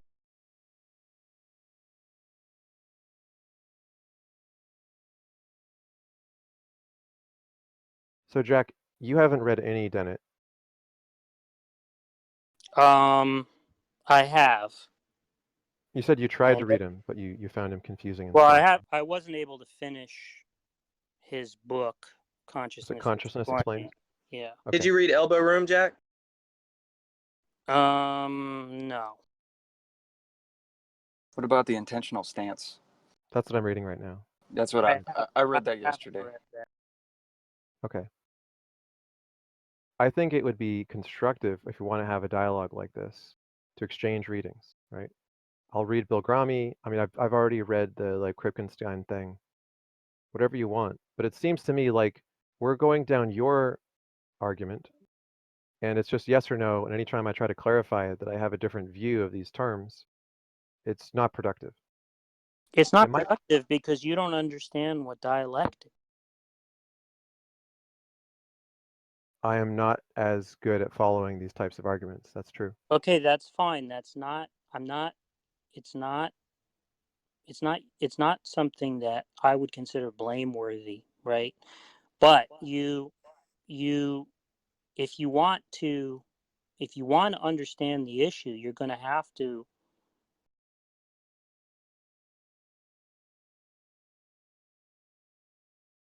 You cut out.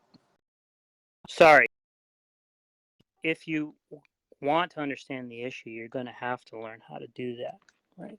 I'm not saying that you're deserving of criticism for not having developed that,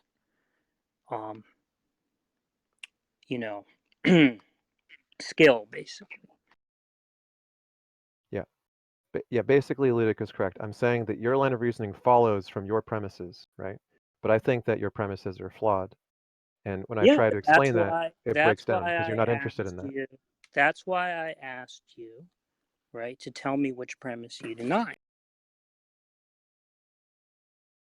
Right. So I tried to explain that there is something in the physical world which is a gate, right? And it could be a coin-operated machine where it accepts one thing or not another. It could be a neural network which recognizes one pattern or another. And that the thing that you're appealing to and then claiming that I can't hold my view So those terms. What? Those terms recognize. Those are like success terms, right? Yeah. You can't on your view you can't have that type of language. Yeah. So it's an intentional stance, Josh. It doesn't mean that it actually has intent. It doesn't mean that atoms want things, right? Yeah, what it means is that we have a way of describing things as though they were intentional when they're not. That view is known as instrumentalism, right? But here's the problem, right? When you make an instrumental attribution, is there a fact of the matter as to what's being attributed? I think that there's no fact of the matter as to what's being attributed, but I think that you can say that a particular recognizer has a pattern of recognizing the patterns it recognizes and not ones that it doesn't.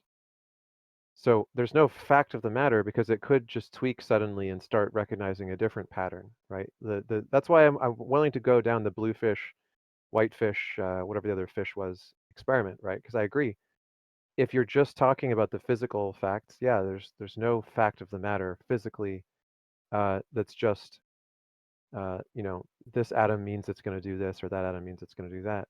You have to take it as a whole, as a pattern, and you can say as a pattern that this neural network recognizes the bluefish or this neural network recognizes the whitefish. And I don't care about the fact that there's no fact of the matter. I care about the fact that there's a pattern and it's predictable enough that that's good enough for how we think and it's good enough for us to think about. The objection is that instrumentalism is self-defeating because it's premised upon the idea that there's a fact of the matter as to what the instrumental attributions are.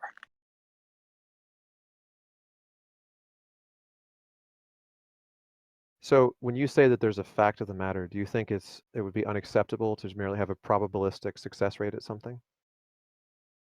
If you say, well, it appears, right? Let's just you cut out. If you say, let's just attribute instrumentally that it has bluefish intentions rather than blowfish intentions, right? Let's attribute to it the intent to perform the bluefish rule, right? Or apply the bluefish rule rather than the blowfish rule, right? The idea is that there's a fact of the matter as to which rule is being instrumentally attributed. You're saying, let's attribute the bluefish rule rather than attribute the blowfish rule to the being, right? But on your view, the instrumental attribution is itself instrumentally attributed. So in fact, there's no fact of the matter as to what's being attributed, right? It sounds like you're When just uncomfortable with there not being a fact of the matter when a pattern is probabilistic. It's not a question of discomfort, right? I'm saying it's self-defeating, right, to say that there's no bluefish rule operating, right, in any being. There's no rules at all or no functions at all, right? Those are mere instrumental attributions when there's no fact of the matter as to what's being attributed.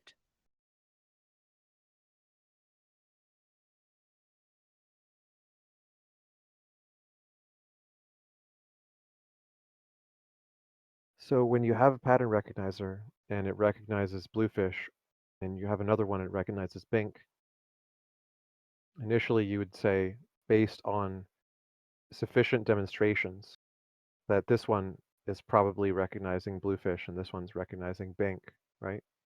I don't know why you're using that term recognize, right? That's a normative. Well, I don't start, let me put it this way. I don't start with intuitions about the mind and then go from there and try to work my way down and then deny physical things, which seem to be constitutive of the apparatus to make these high level things possible. I start with the low level things and I work my way up, right? So if I start with the physiology and there's neural recognizers that recognize patterns, that's my starting point, right?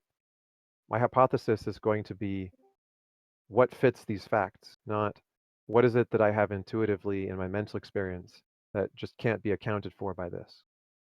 And when I see the thing that you're talking about, normativity, which is that something can be in or out of accord with something, and I see that there's a physical process which seems to explain that belief, that illusion, that perception in my brain, that something can be in or out of accord, what seems to explain that is that a neural network can recognize a pattern or not recognize a pattern.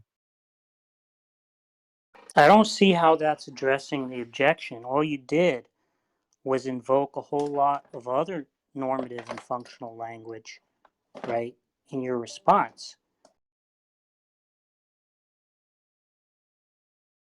So if you were starting from just the bottom-up observation, that there are neural networks that can recognize a certain pattern or not, and then you were to talk about the human faculty of normativity and say, what from the bottom up explains our ability to do this? What would you conclude? Again, you're invoking things like recognition, which I just understand as a normative notion, right? The idea of recognize. Do you know why is a I say success it term, recognizes right? one thing or another? Recognize is a success term, right? Okay, let me It's use different language. It's contrasted with failing to recognize, right? Yeah. So I'll do away with the word. Okay, I'll get rid of the word so it won't be a problem, right? So when electrons, signals, enter the neural network, they either cause the neural network at the end to fire or not fire. You have any problem with that? No. Okay. So we can say that the neural network will fire or not fire, and we can say that it fires or not fires based on whether the inputs were of one kind of input coming from the world or another, right? Like, trying to think of a simpler example than a fish. Let's say sunlight or not sunlight, right? So if there's light or there's not light, one neural network fires for light and one neural network fires for not light. Are you with me so far? Okay. Okay. So if I were to talk about how it is possible that I could have the belief that it is sunlight or not, that's my intuitive experience.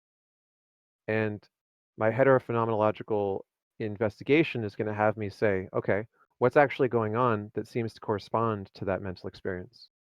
Well, these neurons are firing, and I can observe them firing. In the case of me believing that it's light, the neurons fire from my perception that there's light. In the case of the belief that it's dark, the neurons fire that seem to correspond to the input of it being dark. Is there any normativity involved here? Not that I can see. Okay. So when the person says, I believe that it's light or I believe that it's dark, And the facts that we can observe are that there are neurons that correspond to those beliefs. From a physical account, we can say that the concept that we have intuitively called normativity seems to correspond with certain neuron networks Wait, by firing or not firing. correspond, you mean correlate? Yeah. So what we're saying is that there's some kind of mapping between our folk psychology concept of belief, like I believe it's light or I believe it's dark, and the physical fact that a neural network can fire or not fire by the input being dark or not dark. Yeah, that's why there's a rule following objection, right? Okay. Because when you appeal to mere correlations, you can't distinguish between application of a rule and misapplication of a deviant rule. Because in both cases, the same correlations apply, but different intentions are attributed, right? Why did you introduce the word intention at all? I didn't use the word intention. Because the point is that in order to have there be a fact of the matter about whether you are applying the addition rule or misapplying the coaddition rule, right? There has to be something over and above correlations. Now, if you actually deny that there is anything over and above those, right? What you do then when you say, this is what I believe, right, is that you are engaged in a performative contradiction, because when you say this is what I believe, you're saying I believe this rather than that. But for there to be a distinction between what you believe and what you don't believe, right, there has to be a fact of the matter about what you believe. But on a view in which there's no fact of the matter as to the content of the belief, right, those utterances, right, are in performative contradiction.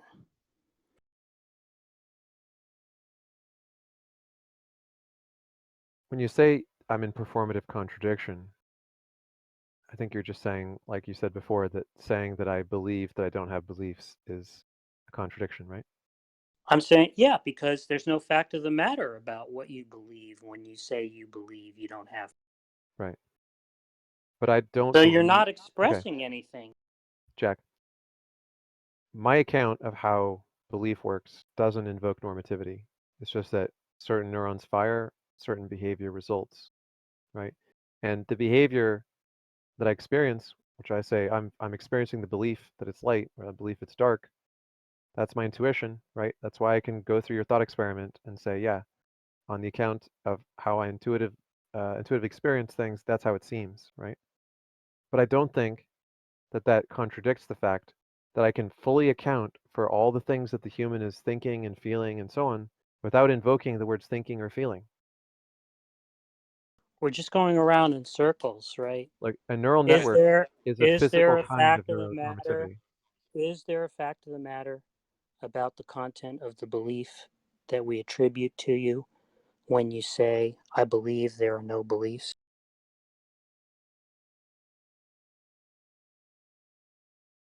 I'm not sure what it would mean for there to be a fact of the matter about belief, right? I hold belief to just be the firing of neurons in accord with certain input. Right, so you're agreeing that there's no fact of the matter about it. Yeah. Yeah, that's self-defeating. I just don't see that as a problem. Well, I don't know what to tell you, right? If you don't think it's a problem, right? That when you say, I don't believe that there are beliefs, right? That there's no fact of the matter as to what is being expressed there, right? If you don't understand why that's a problem, because I'm not equivocating in that way, right? I don't use the same word for those two things. Okay. When I say I don't believe there are beliefs, I'm saying I don't brain believe that there are folk beliefs. Look. My definition I gave of a brain belief is the firing of the neural network in response to You're saying that all beliefs are, right, are some kind of correlation between some behavior and some brain state, right? Yeah. I mean, there's a bit of complexity there, because like a computer program, the thing that can cause it to correspond can be much richer than just what I've described, right? It doesn't capture all the facts Doesn't of matter. how it works. It doesn't matter. It does matter, Jack. It matters quite a bit. The point is, because you're not getting what the problem is. That's why it doesn't matter. I'm trying to explain to you what the problem is, and you're responding with something that's irrelevant to what I'm trying to explain. The problem is that what the rule following argument shows is that mere correlations, right, mere correlations underdetermine whether what is being applied is a rule or misapplication of a deviant rule. So if we want that distinction, right, we can't appeal to mere correlations. You're saying we can give up that distinction, which means you're giving up whether there's a fact of the matter, right, as to what belief is being attributed. Well, there's a physical fact about what brain belief, which is to say what network of neurons is firing, right? Yeah, and if we wanted to say, right, that the rule being attributed, right, is not actually the other rule which is being misapplied, right? There's no way we could make that distinction, right, on that metaphysics. What job is it that you think that the rules perform with my account of what a belief is? Like you're talking about beliefs about rules, like whether I can have a belief about whether a rule's being followed or not. So right? if somebody is doing addition correctly or doing addition incorrectly, right? Yeah. That distinction is something you want to give up. Yeah, it's possible you could just be mistaken. No, that's not your view. The view you have is that there's no distinction, right, between intention to apply one rule and intention to apply another rule, but to do so incorrectly, right? You're giving up on that distinction. There's a perception, right, that I'm doing it right or doing it wrong, which is based on whether it matches the pattern that I expect or not, right? But I don't claim that there's a fact of the matter because it's that's what I said. You're complex. giving up on that's what I'm saying. You're giving up on there being a fact of the matter as to whether one is performing addition correctly or performing addition incorrect. Right, because probabilism is enough for me. So if I think I'm probably I'm not addition, interested. I'm not interested in how you think you can get away with it, right? The point is the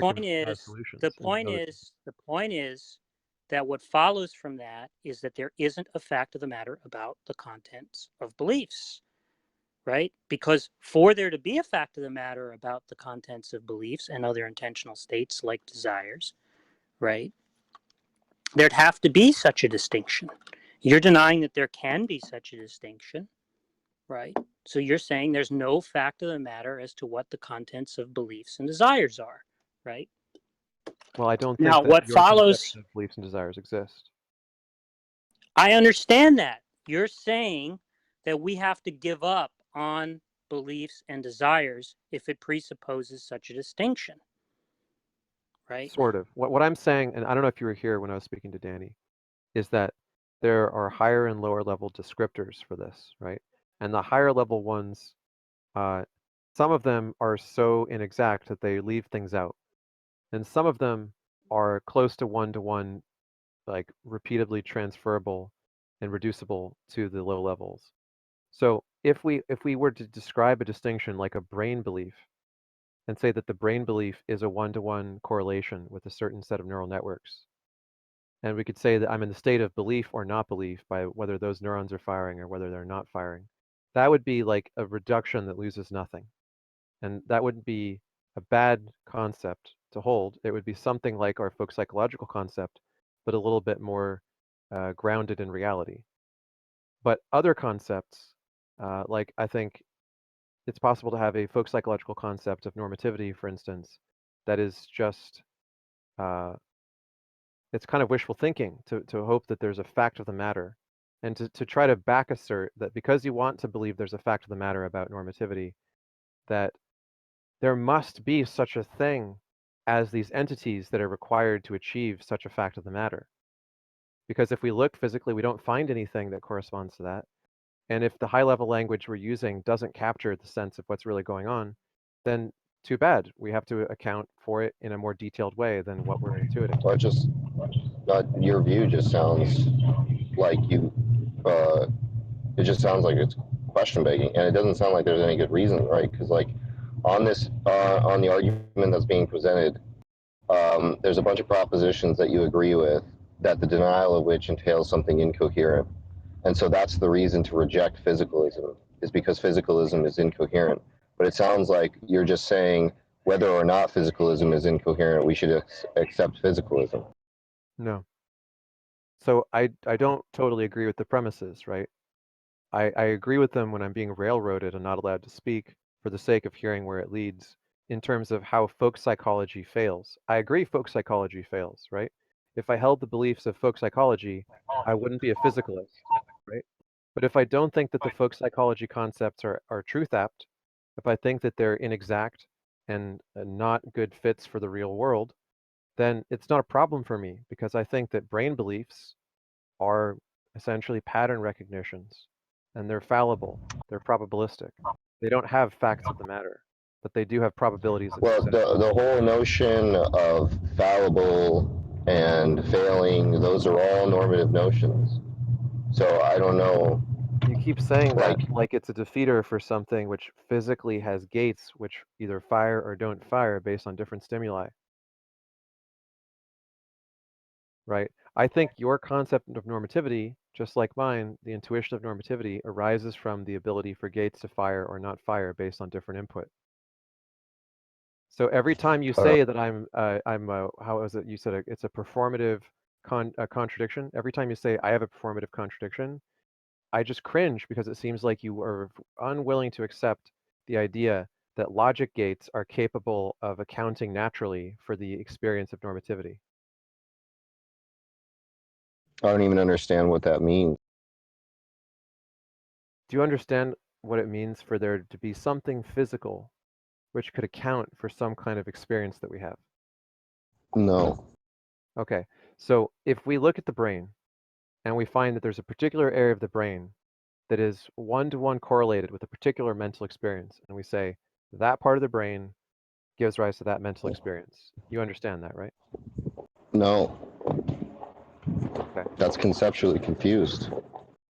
The whole idea of correlating something with an experience one-to-one like that doesn't make sense to me.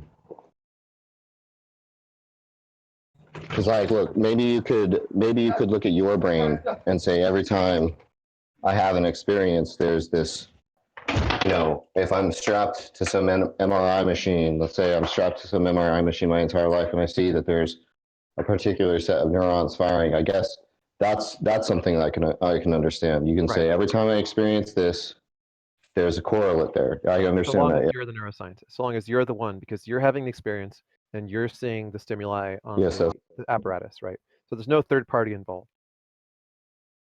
Yeah, that's correct. I understand that. Yeah, right. So if you see that there's a part of your brain that gives rise to a kind of your experience, you'd see that there's a correspondence there. And we all, I thought, agreed that there is a correspondence between the brain and mental states of some kind. But that's there's an undetermination issue there, right? I already said that. Hold on. Okay. Okay. So when I say that this experience of normativity, the experience of something being in or out of accord with something, of us choosing to do something or not do something. I don't think normativity is an experience. So.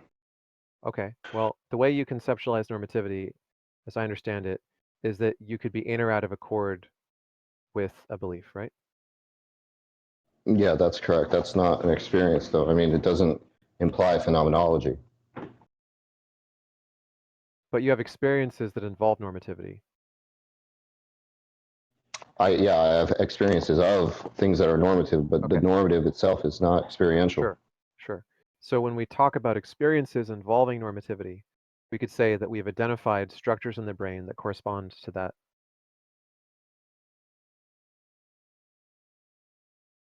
Yeah. Okay.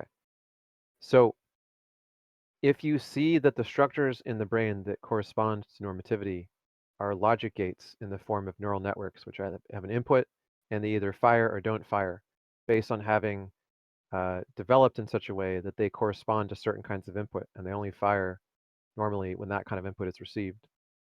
You understand that, right? Yes. Okay. So there's something about your concept of normativity that's missing from that. And you said before that there's a concept of normativity that's separate from the experience of normativity, right? Yeah. Okay. So that's what I'm trying to understand is what the objection is when I say that I can be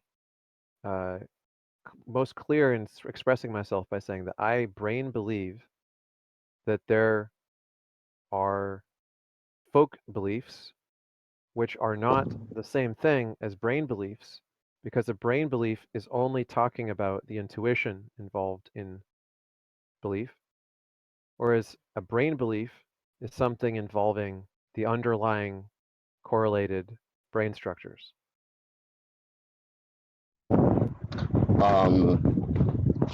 But so that you're just saying that there's some way you can describe the brain as having done, having engaged in some sort of causality, right? But yeah. Right. So I don't. Okay. So I don't understand how that's even close to a response or relevant or anything. Okay. So when you tell me that I have a performative contradiction for saying that I brain believe that a folk belief is not an accurate view of how belief works,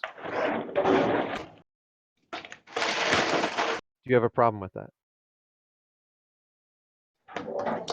Yeah, because I think accuracy is a normative notion. I think accuracy is a normative notion. Okay.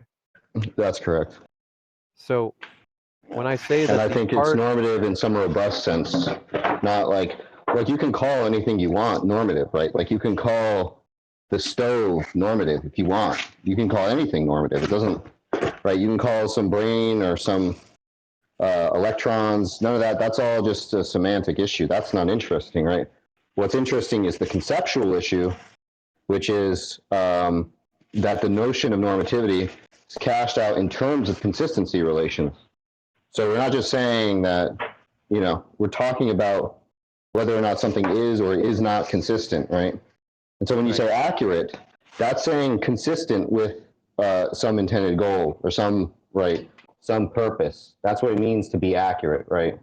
Okay. That's the whole. So if I believe, if I brain believe that brain accuracy is a term that refers to the frequency with which a neural network fires or doesn't fire in response to the same stimuli. Do you have a problem understanding my definition of brain accuracy?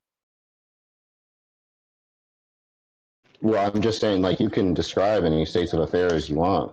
I don't have a problem with that, right? So if you just want to tack labels onto certain neuronal structures or inputs and outputs, no, I don't have a problem with that. You can put whatever labels on anything you want.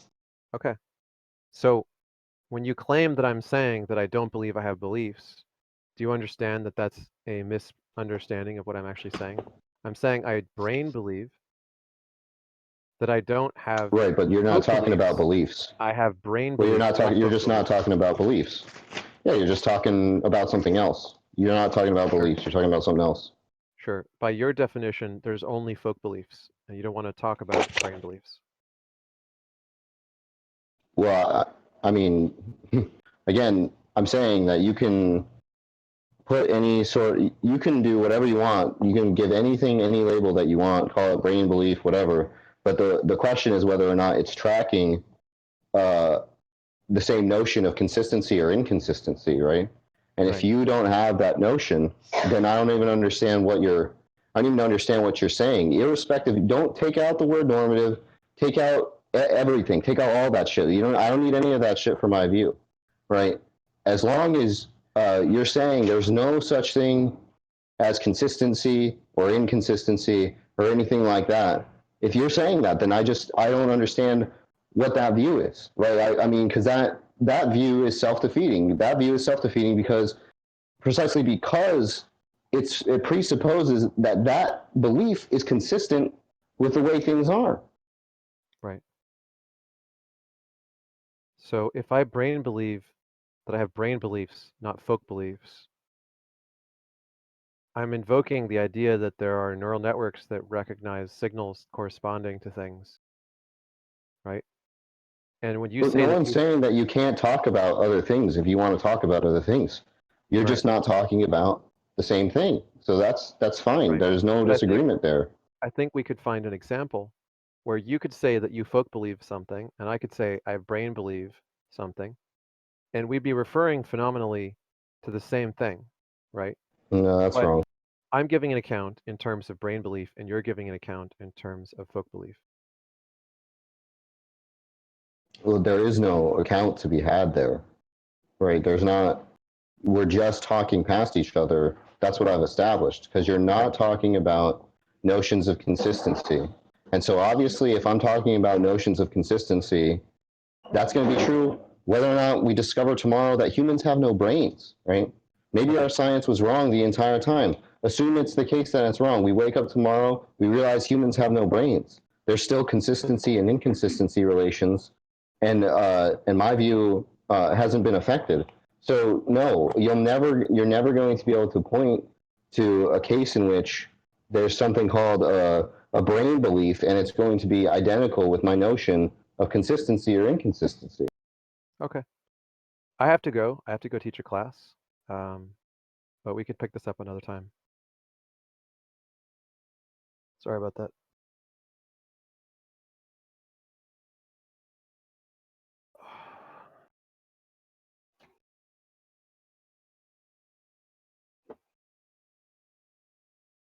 Anyway, thanks everybody.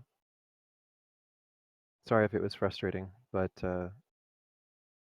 I'm coming at this from the assumptions of Dennett and cognitive science, and you guys are coming at it from a conceptual level that I'm still acquainting myself with. So I appreciate the patience. No problem. Yeah, no worries. Take care.